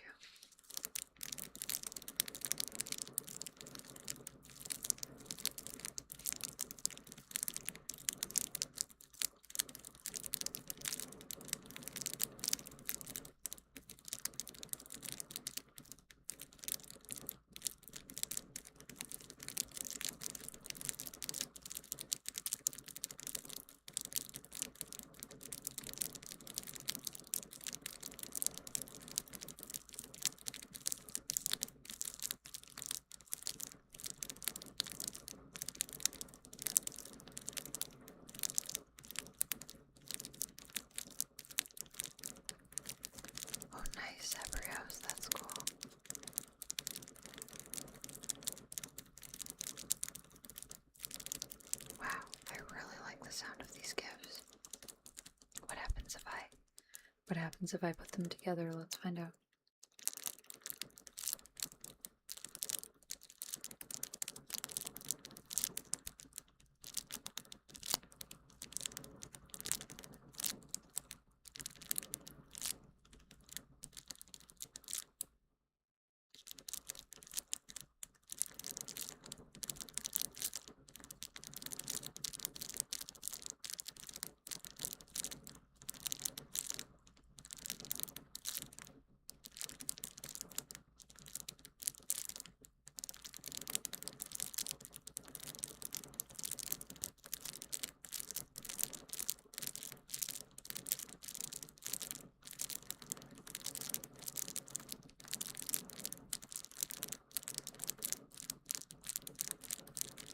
Hello, Day Sky. Are you feeling sleepy?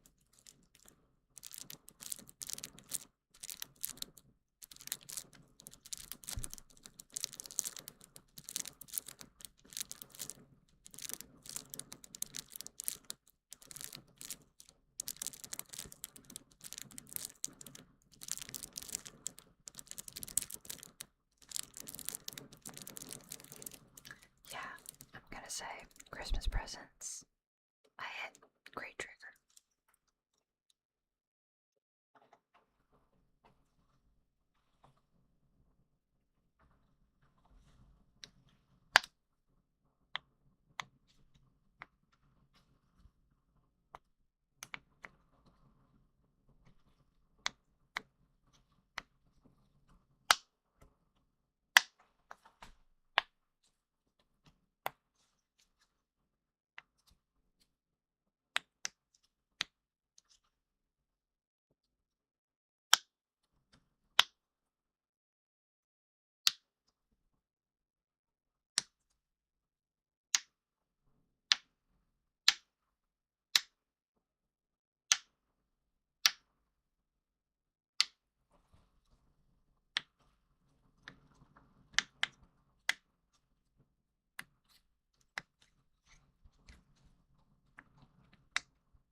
I always want to use this, but I always feel like it's too loud.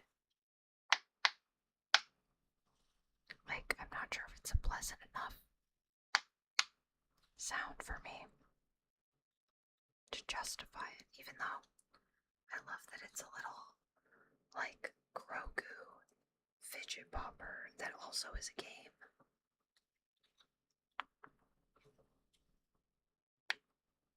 So I do like it, just as a thing that I own.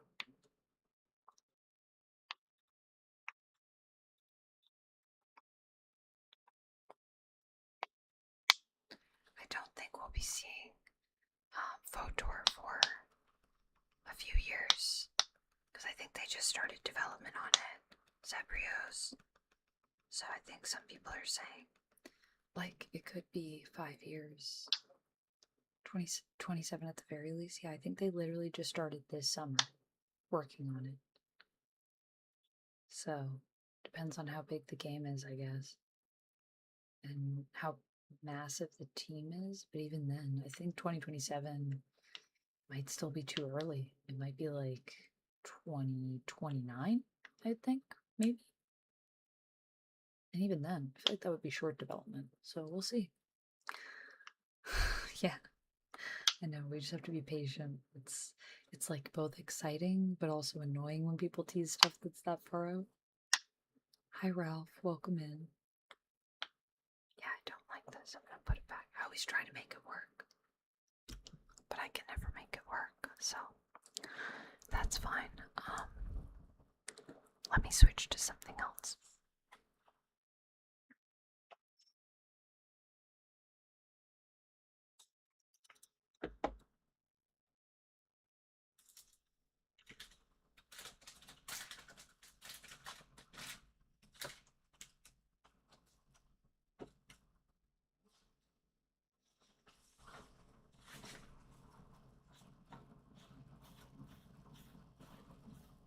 Sorry, my leg got itchy. Jamie over in the YouTube chat says, I heard they were saying Photor is 2030 earliest.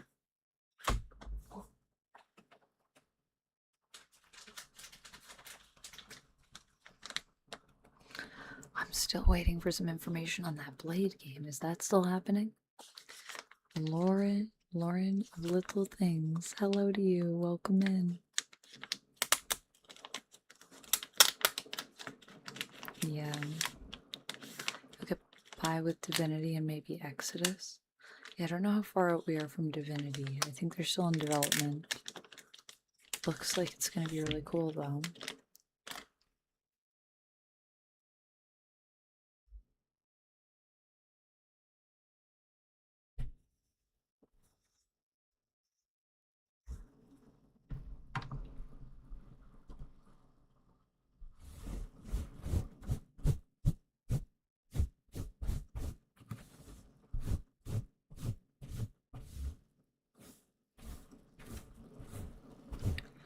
Hi Lauren, I'm good. We're just doing a bit of ASMR. I read some Fantastic Four.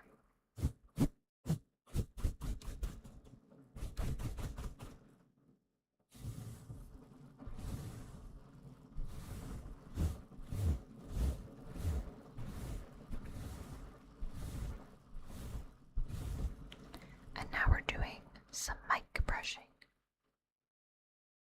Mic brushing.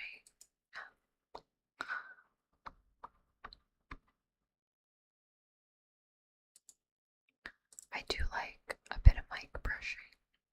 It's always a good time. It's always a good time.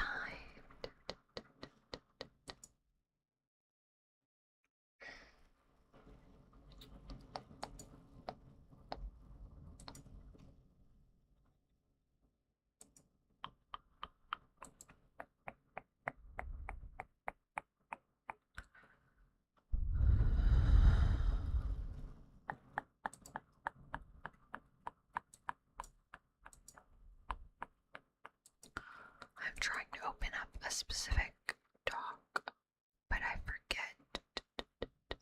Oh, it's this one. There we go. Now I finally got it. A.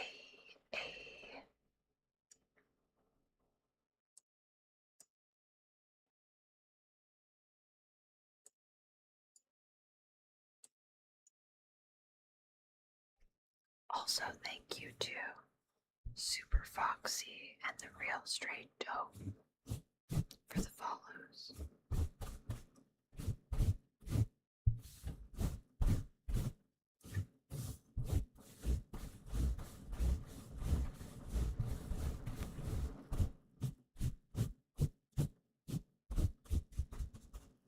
The game director said the Photor is coming out before 2023. Yeah, Lauren, welcome in. I try to make these super relaxing for folks so that you can fall asleep. We also read at the beginning a little bit of Fantastic Four issue number 1. We were reading Fantastic Four issue number 1.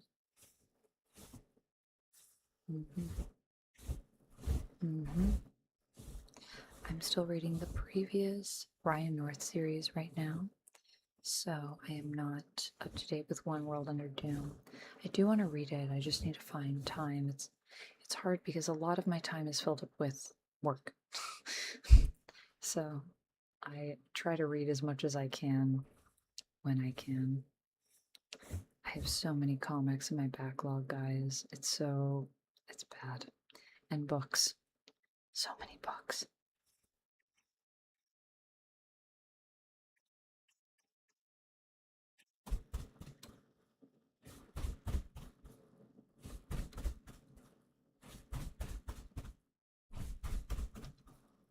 Yeah, that's the thing.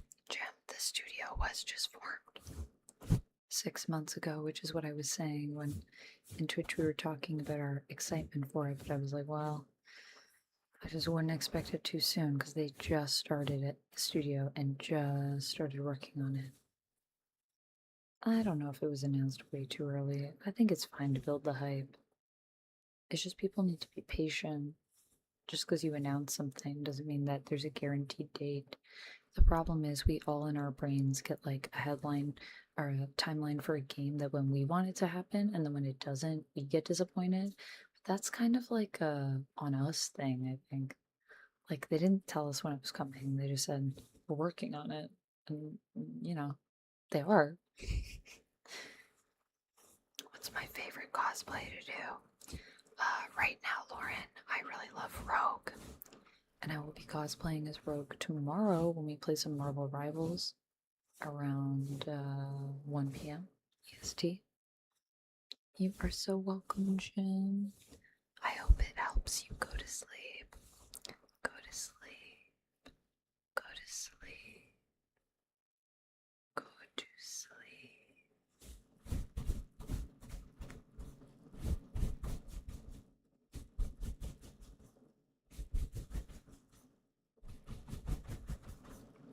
Duncan Mallory said, ain't that the way? Work for yourself and you got no time.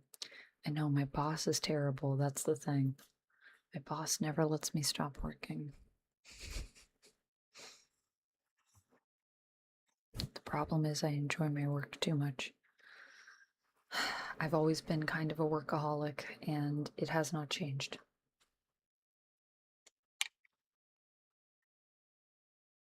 Still a workaholic.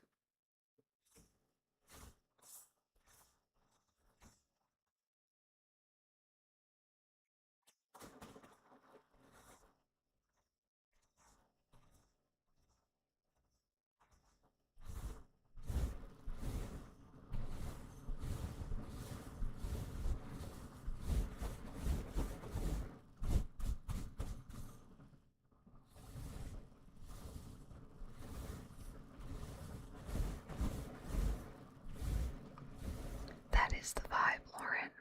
That's my favorite thing about ASMR. You retired at 37? Yeah, I don't think I'll ever retire. I'm 901 and I think I'm just gonna go eternally. I don't ever really want to retire. Salim says, I really hope you can find a little work-life balance, Amanda. Thank you, Salim. I think work-life balance is a little bit of an illusion, but I could probably do with a little bit more time off. It's just hard when you are self-employed and also you have other people that you're paying. It can be a bit stressful. Not to stress any of you sweeties out on this lovely, lovely, relaxing night. I hope you're all relaxing.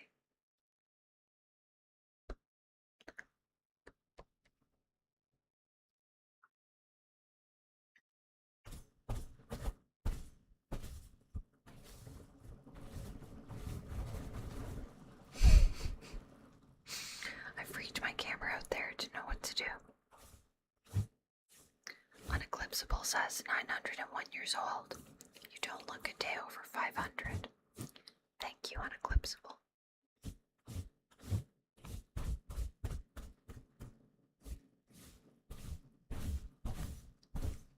Salim says, gotta have a good hobby. If I could retire, I would just build silly timber frame things. That's pretty cool. M. Hatter, thank you so much for the follow. Welcome in. Gina, you're having a good night? That's good. Good, relaxing night. That's what we like. And yeah, Lauren, that is definitely the vibe of ASMR. It gives you those like tingles on your head, like someone is playing with your hair when it's done well. And I personally love that vibe.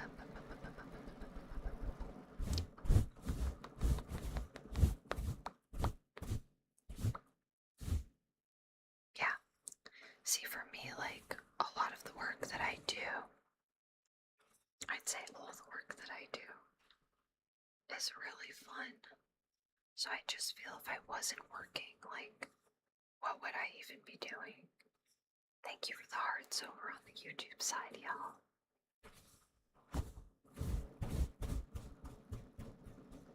Yeah, I'm thinking maybe if I get a new set of glasses to replace the ones that I may have lost, maybe something like this size, but like in a wire frame. I don't know. What do you guys think?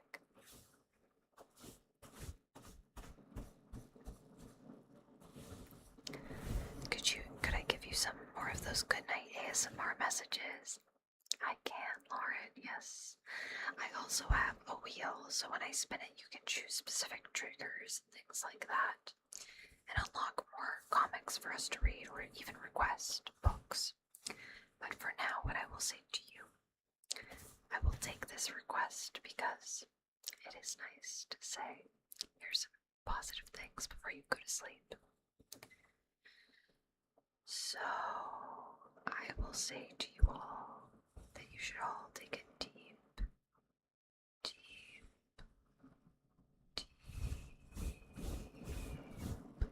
breath. The deepest breath you've taken all day. All the way down, deep down into your tummy. Deep down into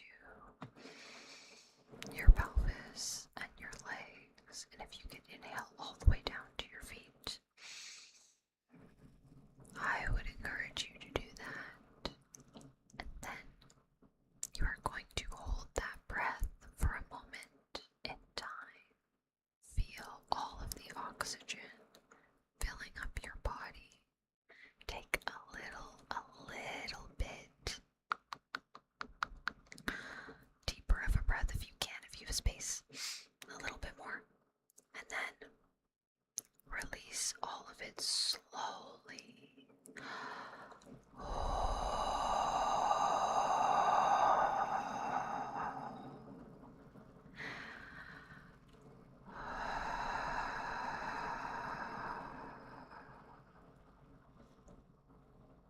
Feel all of the stress leave your body as you exhale. Feel your shoulders drop. Feel your eyelids get heavy. And relax. Today has been a long day, and I want you to know that you,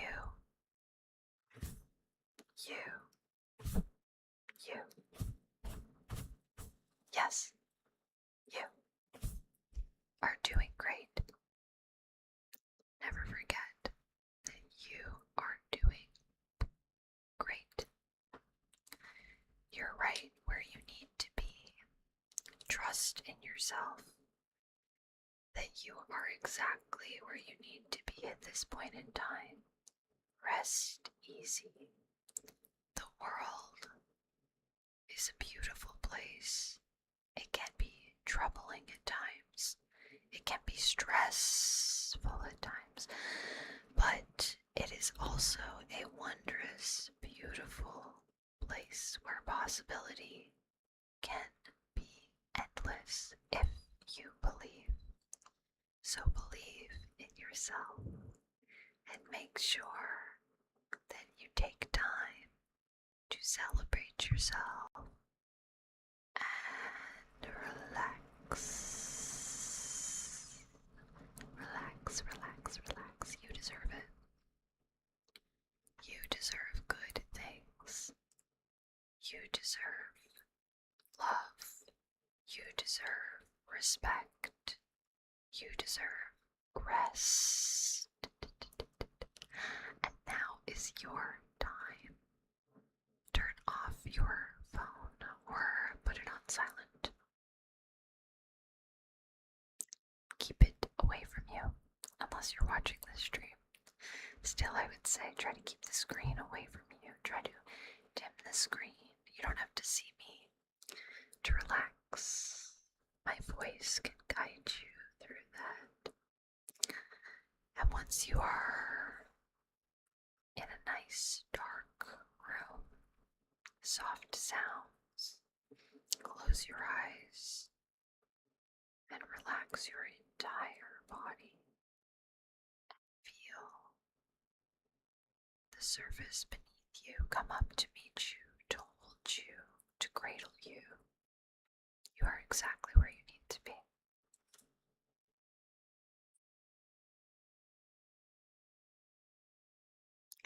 I hope that helps, Lauren. I think I'm actually going to get another trigger. Oh, sorry. My glasses. Your stomach tells you that you should be at a Korean barbecue place right now. You could always do that if you feel so inclined. I don't know what time it is for you. For me, it's too late, I think, for food. Well, there is part of me that wants to eat a little something. Maybe I'll have a snack.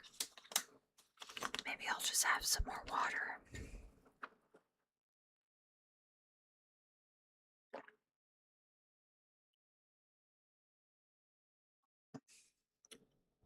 Feels good, man.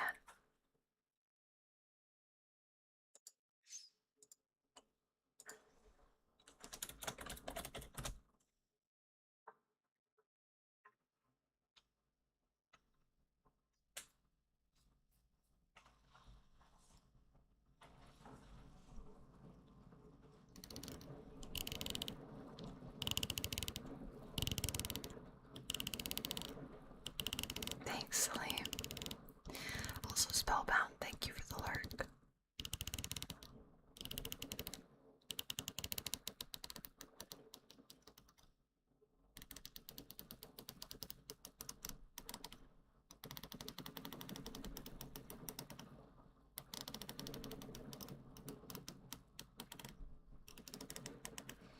Would you fly to Korea to get Korean barbecue right now, Zebrios? That seems a bit extreme anyways.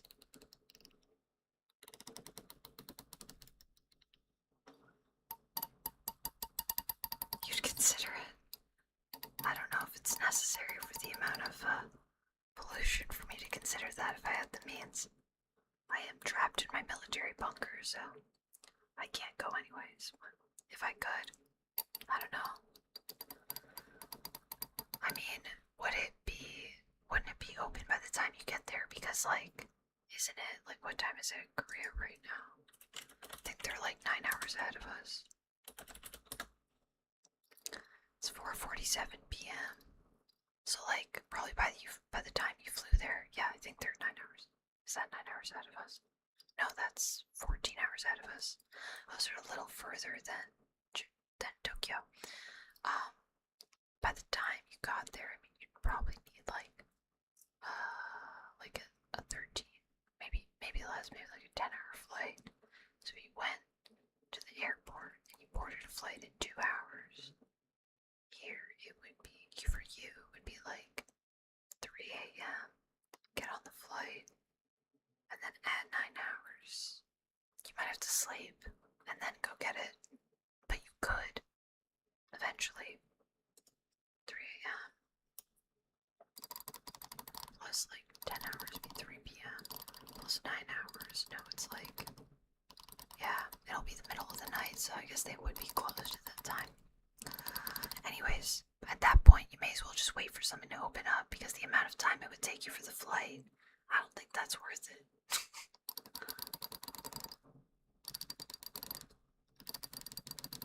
Yeah, that's what I mean. It's not really worth it at that point. This is also true. There's usually more than good enough Korean barbecue closer than Korea. This is true. Although I'm sure Korea has the best. As, you know, they are Korea.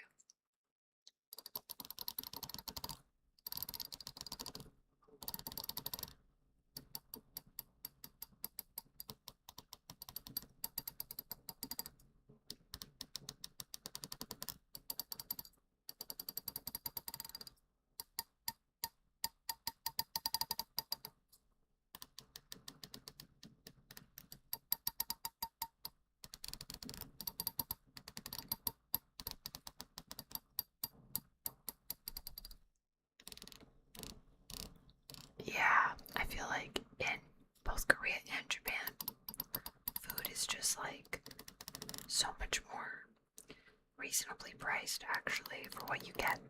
Like you can get really good cheap food in both places, from what I've heard.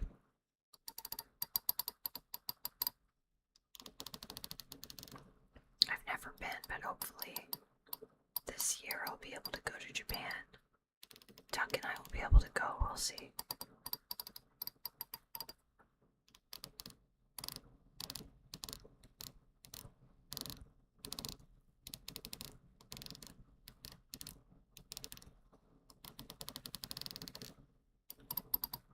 Where would you move to, Zebrios?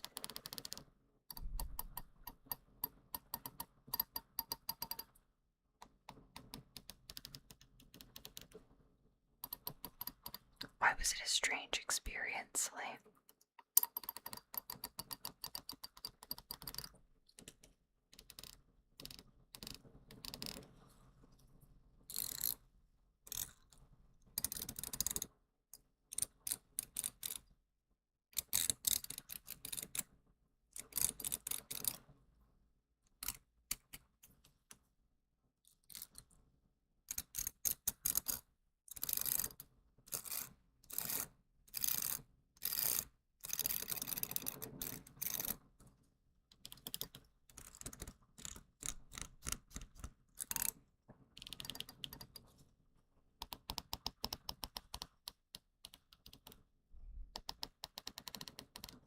Korea, ideally. Yeah, I don't think I'd want to live in Korea, personally. I think if I had to pick, I'd probably pick Japan. If I was choosing between those two, but honestly, I'm pretty happy where I am, so I probably wouldn't move at all. I'd probably just visit. Only one day ashore for my ship. A bus ride between the port and U.S. Army base and back through some sketchy neighborhoods. Yo, that does sound pretty weird. I've heard the xenophobia can be kind of bad in Japan, but I hear, like, it depends, I think. It depends. Do you speak Japanese? Do you speak, like, fluent Japanese, Embryos? I've heard that helps a lot from my friends that are fluent. But it also probably, like, just depends as well. I wish I could live on the moon. What would you do on the moon, Uneclipsable? Tell me about your dream moon setup.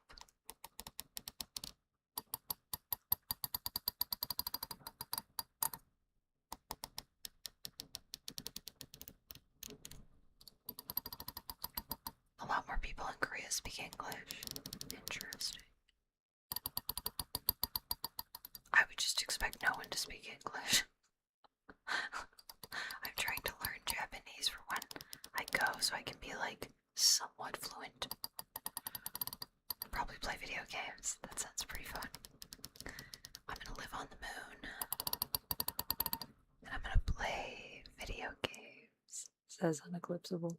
I like that plan. It seems like a good plan, honestly. I like it. Alright, I think I'm done with these combs. I think I'm gonna move on to, like, one more thing.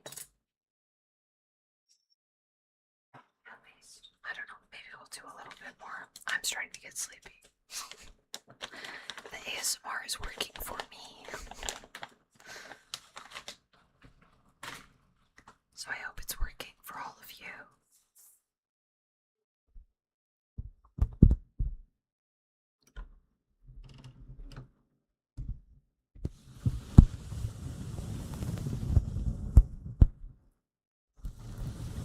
Yeah, I've heard from friends that live there and from people that are interested in moving that it's not too bad. Like, sometimes the xenophobia is a bit of, like, a misconception where it's more just that, like, people coming in that don't have a respect for the culture or the language or things like that get to some people. But I've had some friends that have told me that people there could be, like, they're super nice. So I think it it also depends, maybe like what area you're in and just people. I feel like, there's xenophobia everywhere, unfortunately. Like, even in Canada. It exists. It sucks. But it does.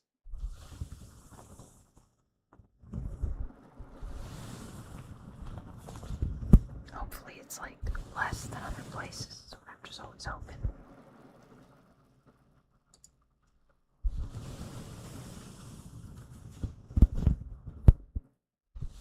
Yeah, I've heard it's really affordable in Japan. If you're like willing to live rural, I can say that it's helped to keep my head clear while I'm moving around. That's good, Jamie.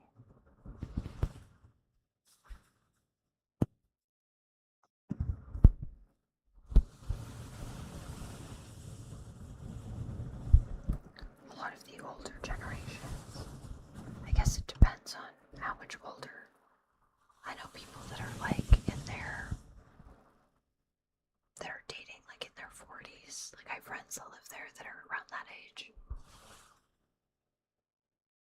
And it's definitely weird, it sounds like, but they've been successful.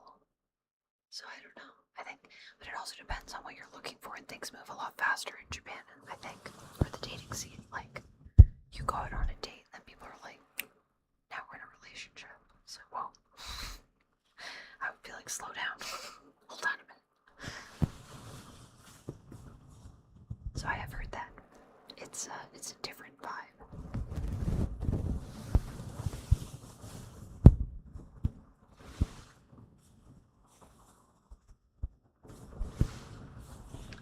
But I don't know, older generations. Depends on probably what you're referring to. Yeah, they don't have time to mess around. They're like, is it happening or is it not happening? Just, let's pick a lane. Sounds like less fear of commitment. But also, like, that would mean more problems down the road, I think. In my experience.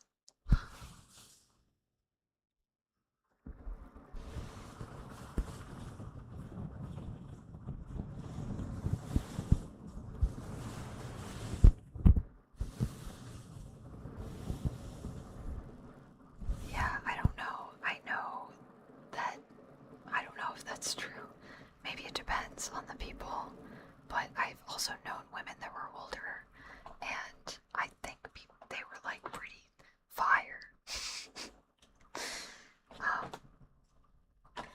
That's another reason why I wouldn't want to live in Japan or Korea, though, because I think some of the thoughts around women in general are very old-fashioned. Obviously, not everybody feels that way, and I know younger generations actually like a lot more of the North American vibes. I'm giving myself goose pimples. Nerdy ladies for the win, Duncan Mallory. Yes, yes, yes. But I mean, I don't know what everyone thought of those older women. I just know, like, I had friends that knew them, that were like, they're like amazing, they're so cool. But they're not, well, most of the people I'm thinking of are not Japanese, so maybe, yeah. People get cosmetic surgery at 16 in Japan. Never heard about that.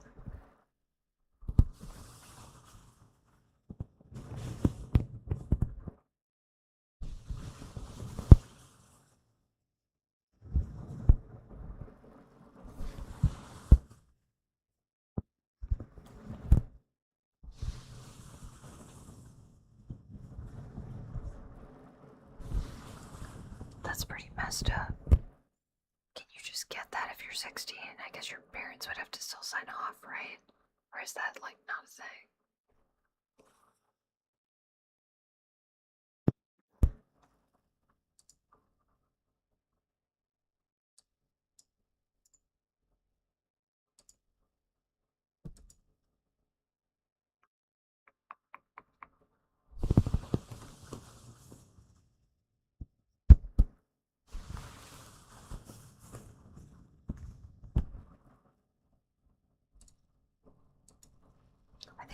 parents have to consent, but not entirely sure. It's so common that I doubt they'd care. Really? That's pretty crazy. Oh, sorry, my light went off. Hold on.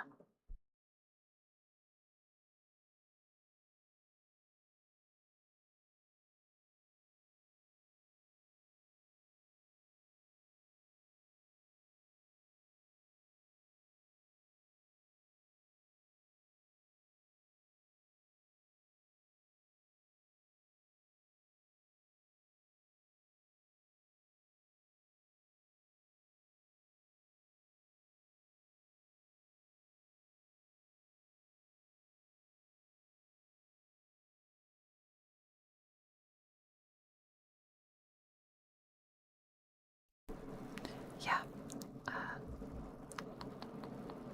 You need consent until you're 19. Okay. Yeah, I personally just think the idea of, yeah, the sounds of the cloth are really good. It sounds like waves. I think that having teenagers get surgery seems a bit drastic, especially because your body is still in flux. It isn't settled. So anything that you're insecure about is going to change. And you're also letting individuals who are probably at one of the most insecure times in their life decide to change something about themselves when really a lot of insecurity is not external, it's internal. So I think that would be a bit of a problem, and I'm sure people run into those problems later in their life, but it's your body, so you do what you want, I guess. And I mean, if your parents say you can, then what's to stop you?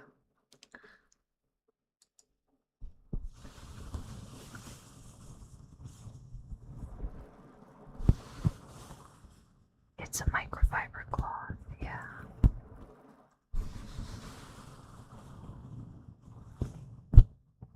Salim, that's a good way to approach it. Honestly, I think everyone deals with some level of body issues. And I was just saying the other day, you have to think about the people that work on their bodies. I say this as someone who works out and does work on my body, although I primarily work out for feeling good in my body, feeling strong, feeling healthy. However, when you think about the people that are like the people you see that are like prime physique or whatever they're doing, they're probably some of the most insecure people, because that's how you get to a point that you become that, because you come there are two ways you can deal with insecurities, right? One of the ways is you work towards accepting and loving yourself unconditionally as you are. Internal stuff. The other way you work towards that is by changing what you don't like externally. So people that are working to shape themselves and mold themselves probably are some of the most, or were some of the most insecure people. Hopefully they're working towards feeling better in their bodies, and so they're working towards that place of being less insecure.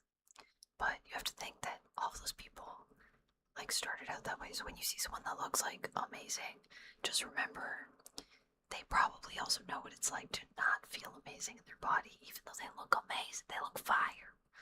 Some of the hottest people I know also deal with self-esteem issues.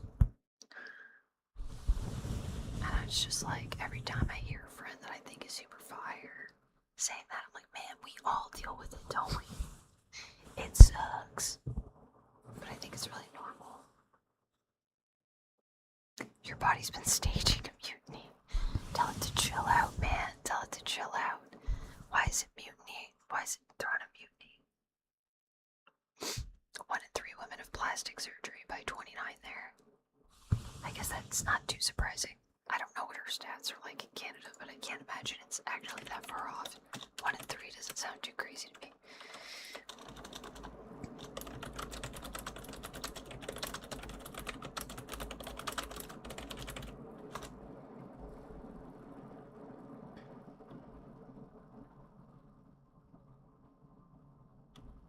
But also, like, there are so many reasons that you could need plastic surgery. Like,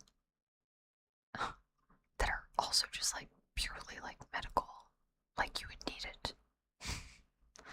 Like, you know, breast reduction surgery and stuff like that. People like legitimately need that.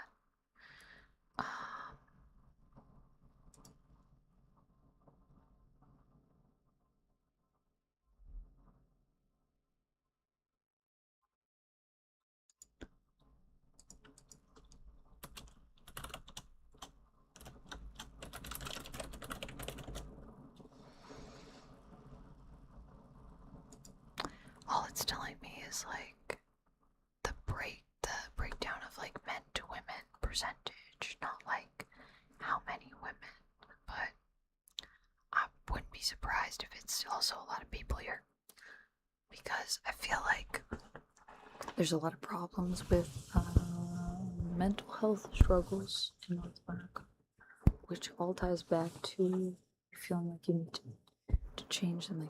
How are people affording all this plastic surgery? I can barely afford my regular medicine. I guess their parents are paying for it. I don't know. It's a birthday gift in Japan.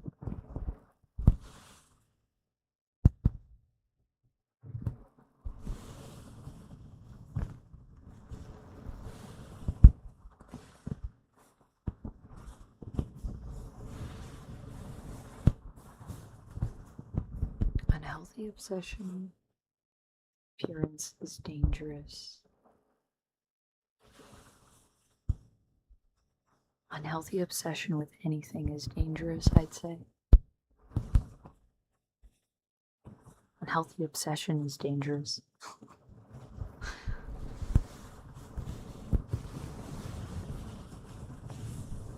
I don't think that's true for women in Canada. I don't think it's 40 plus. I would not be surprised if there were a ton of girls, like teenagers, that are getting plastic surgery in Canada, to be honest with you. I would not be surprised.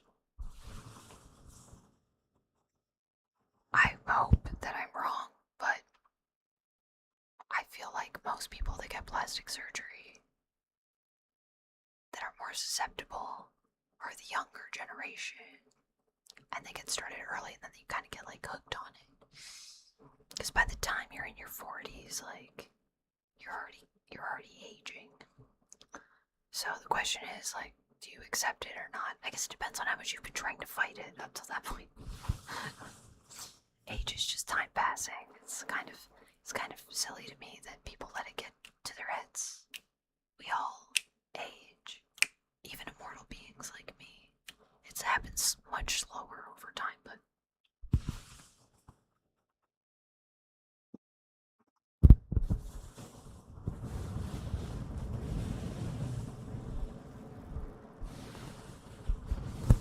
yeah, I mean, also at the end of the day, like, if people want to get plastic surgery, they should just do whatever they want.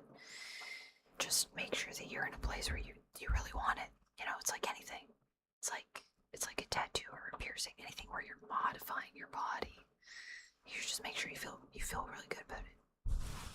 If it'll make you feel better, then I don't think there's really anything objectively wrong with it.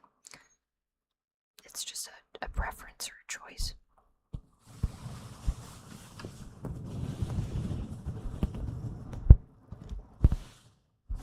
I have a decent number of friends that have had plastic surgery, and like, it doesn't make them any less than. And for a good number of the people that I know, it's worked out really well for them and it's made them really happy. But also, like many things, like tattoos, don't get addicted. People have some rich parents. Yeah, I guess people are, I don't know, I guess it's probably like different ranges. But I think it's also just like maybe a priority. So like, maybe rather than give you money for like books for college, they'll just give you plastic surgery money instead. I'd rather give someone money for books for college, but you know, different priorities, different cultures.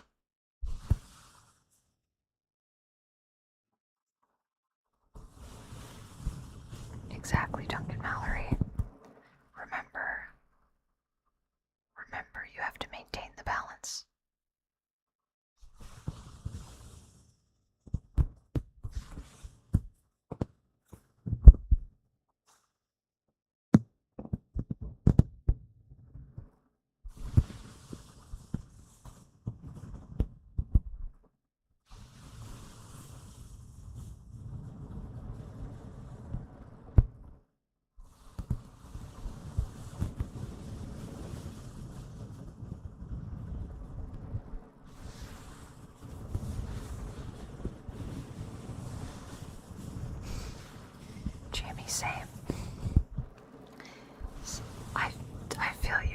also had times where I've like literally pitched in with family expenses in the past.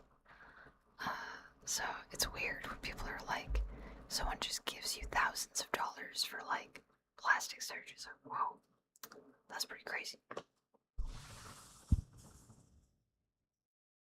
Not anymore. I don't give my parents money anymore, but I've been in those scenarios.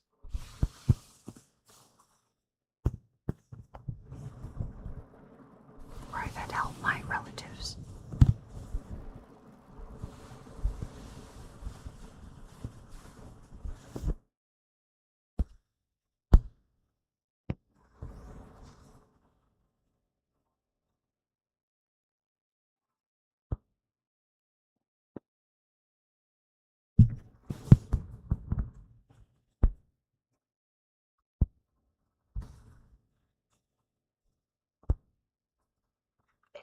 It's a reflection of like Zebrio said, like cultural priorities, differences.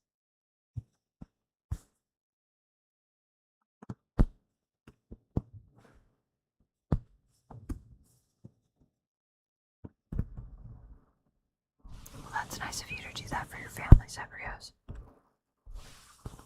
Yeah, I don't really want anyone to like fund my stuff in my family, but I am very lucky that I have a family that we all support each other, so if someone needs help, there's always help for someone. Which is great. It's great when you have a good support network like that.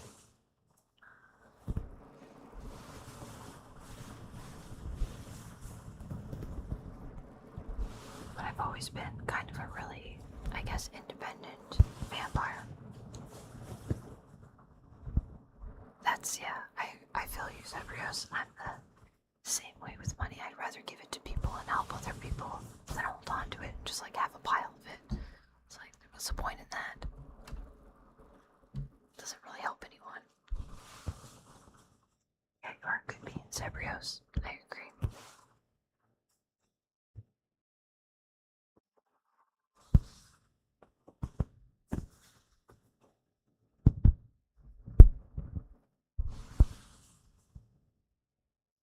I also just always think like more money, more problems.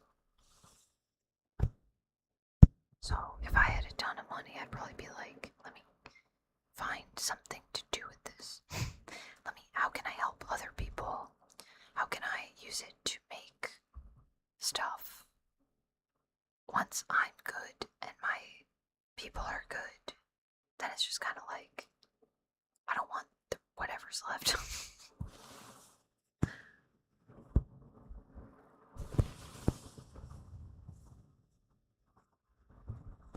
Yeah, why is he sitting on millions? Also, it's crazy that, like, your dad is sitting on millions and you're funding your mom and your sister and your niece and nephew when your dad has all this money. I don't understand. Like, he could be helping family too that need help, clearly. Jamie says, I need more skills to pay the bills. That's how I always feel, Jamie. Oh, okay. Oh, so your parents are divorced. That makes more sense. Duncan Mallory. Good night. I hope you and Harmony have good sleeps. Good night.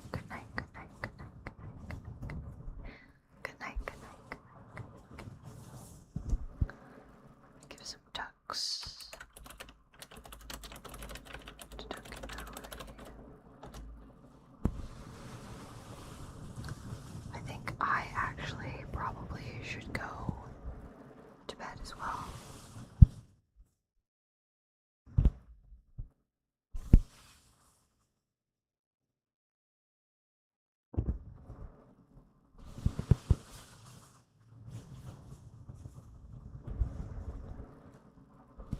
So I think that's what I'm gonna do.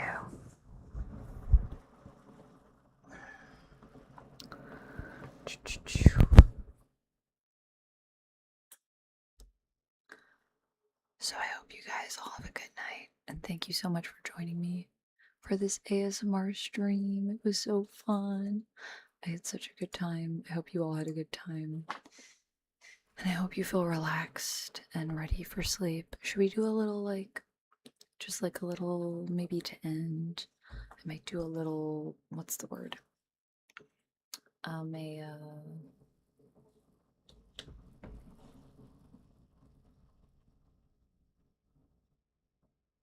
Relaxation, meditation, relaxation, meditation. Yeah, that sounds right. All right. So I will say to everyone, thank you for the deep breath, Duncan Mallory. That's a good start for us. We are going to relax ourselves from our head down to our toes. I'm going to walk you guys through it. So let's all start with a deep breath. We're going to take a big breath in through our nose for a count of 4. Hold it for 4, release for 4, and then release and inhale. Nice, Black Phoenix. I actually love listening to ASMR while I'm reading before bed. It's so relaxing. Okay, here we go. Let's all take an inhale together for a count of 4. And here we go.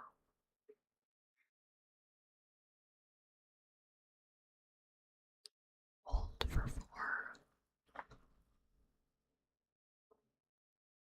Release for 4.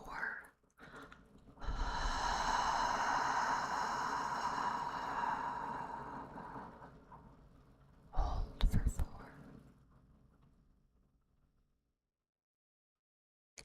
Inhale for 4.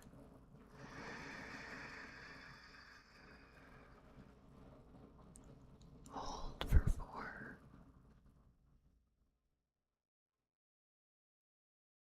Release for 4.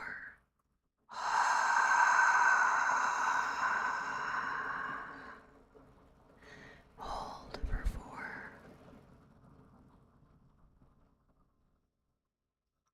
All right. Feels good, man.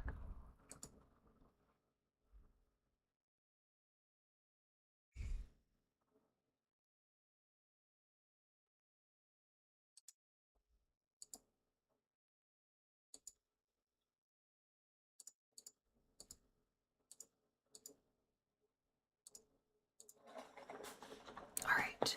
So now we are going to just take a deep breath in and do that.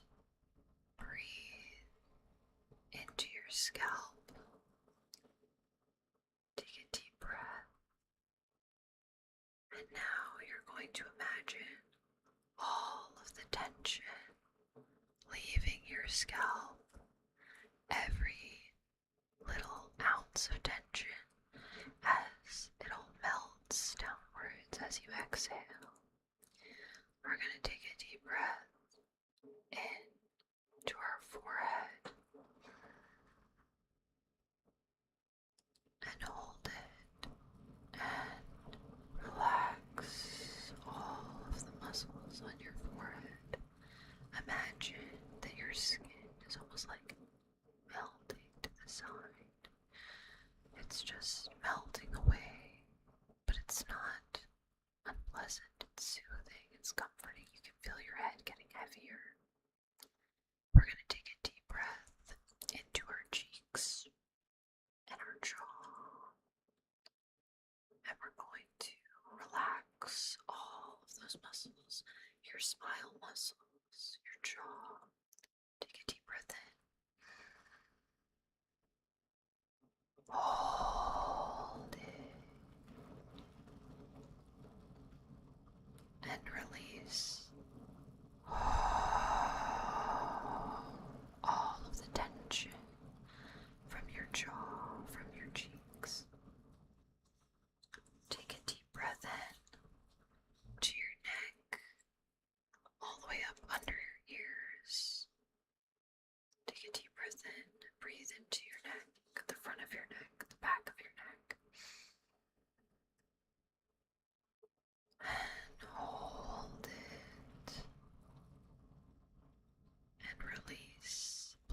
cello.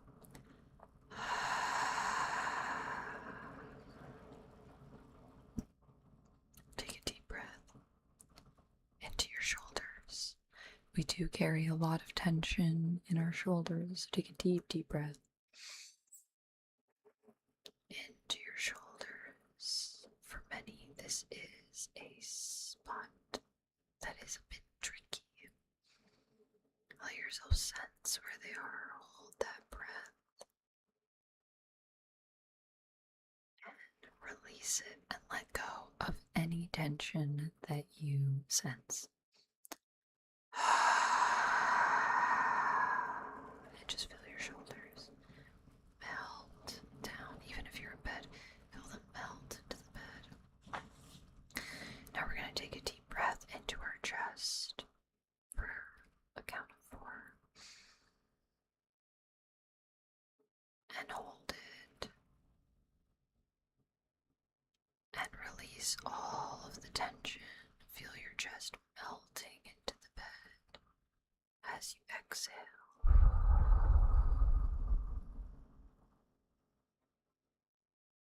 Take a deep breath into your abdomen, into your solar plexus, which is like about here. This is where you carry a lot of your emotions. Your diaphragm is also here. Take a deep breath into your abdomen. Love your abdomen. Celebrate all of the amazing organs here that keep you in a good place. Hold that breath and release all of the tension, all of the emotion of the day in your exhale.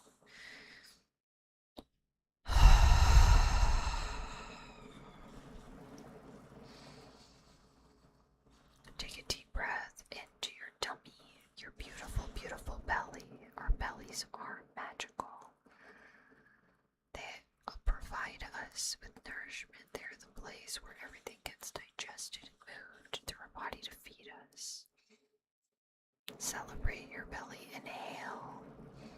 Fill it up with air. And when you are ready, release. Feeling it deflate. Feeling all of the tension in your gut, in your stomach, all any knots. Unwind, relax. Take a deep breath into your upper back. Feel any tension. And when you're ready, exhale and let everything go. Feel your back sinking into your chair, into your bed. Take a deep breath into your mid-back. Feel it expand with air. Feel any tension that you might have there. And any softness, anything that you can feel, just observe it. And when you're ready, release your breath and with it any tension that remains.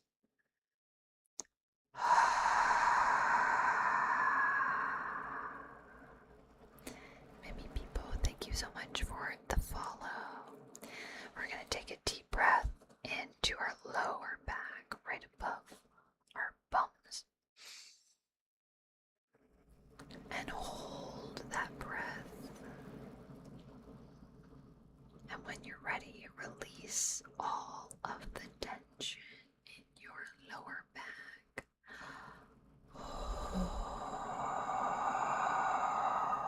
Feel your entire back sinking deeper and deeper and deeper into your bed or into your seat. Feel it relax. Take a breath into your biceps. Take a deep breath into your arms and feel any tightness, any tension. And when you're ready, release that breath.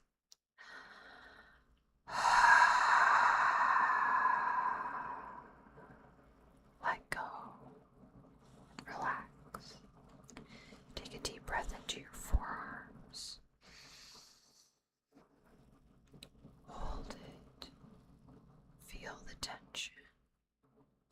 release stress. And when you exhale, relax.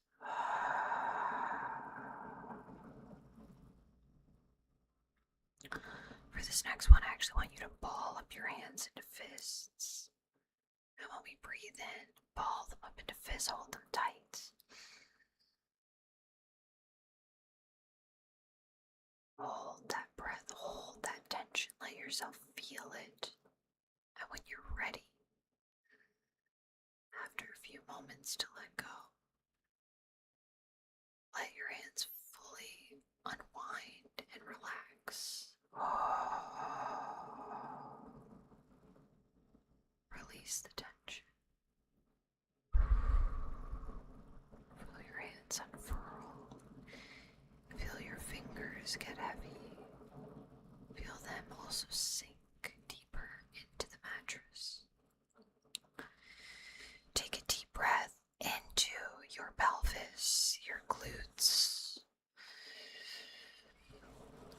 your hips. This is usually an area where we keep a lot of tension, a lot of emotions for people over here. So take a deep breathe. Take a deep breath in and hold any of those emotions for yourself. Let yourself feel them. Let yourself feel the tension as you hold that breath. And then when you're ready, let it all go with your exhale.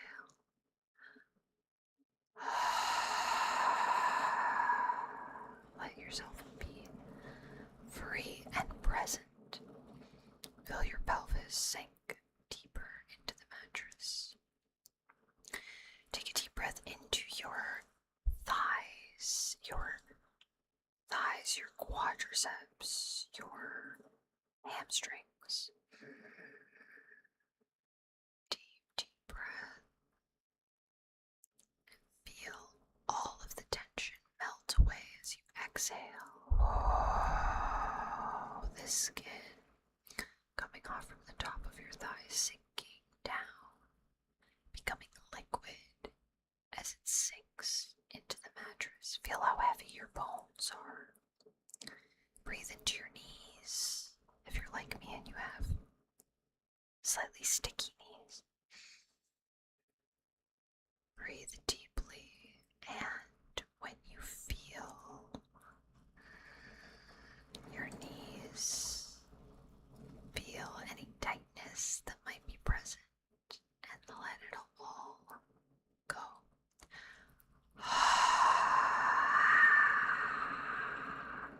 With your exhale, take a deep breath into your calves, your shins, your calves,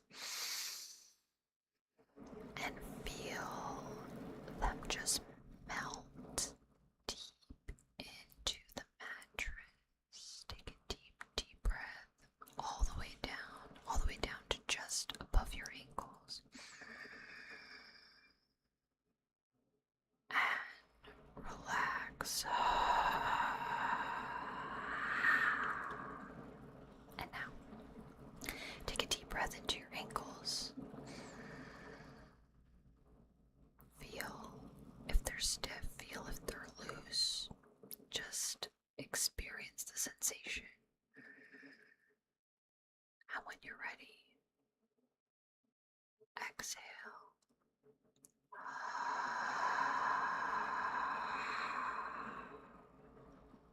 And finally, breathe into your feet, the tops of your feet, the bottoms of your feet, your toes. Feel the sensation of your entire foot.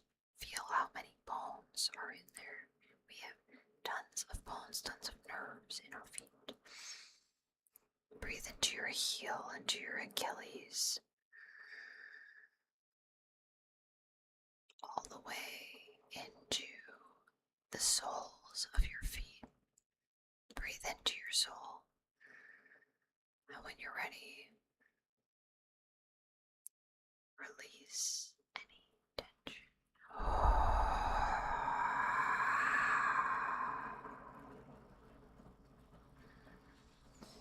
Just observe how you feel.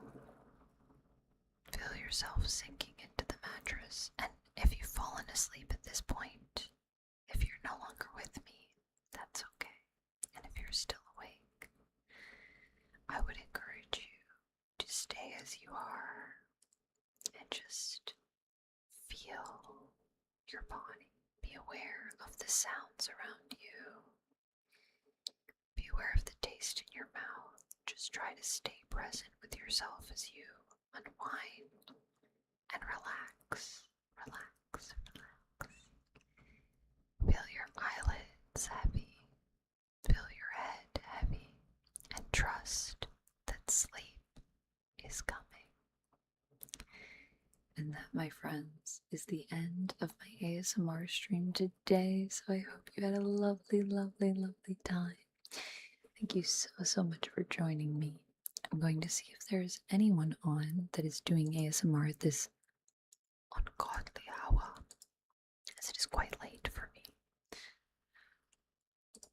That was really loud in my ears, but I hope you didn't hear it. And I think we can go. There are some people doing ASMR. Who do I want to send us to?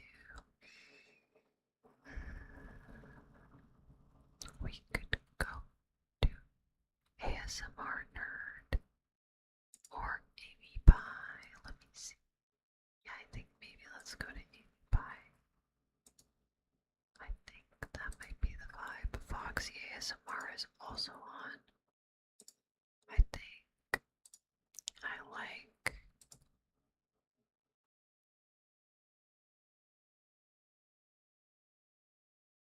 Oh, actually, I think maybe let's rate it too. Oh, I don't know. The ASMR Nerd has been up for 234 and Amy Pie has been up for 159. So I guess we'll go into her because she might be going for longer. But both are great. ASMR Nerd is also awesome.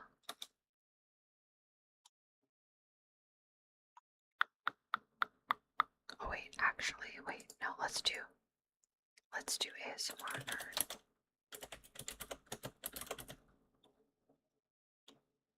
I've changed my mind. Wait. Everything is popping up right now. Hold on. I have too many things open.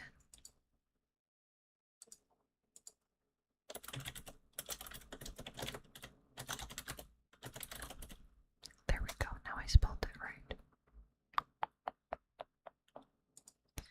Alright, friends. I'll see you over on the ASMR Nerds stream. Thank you so much for your support tonight. I hope you have a great night. And hopefully I'll see you tomorrow for some Marvel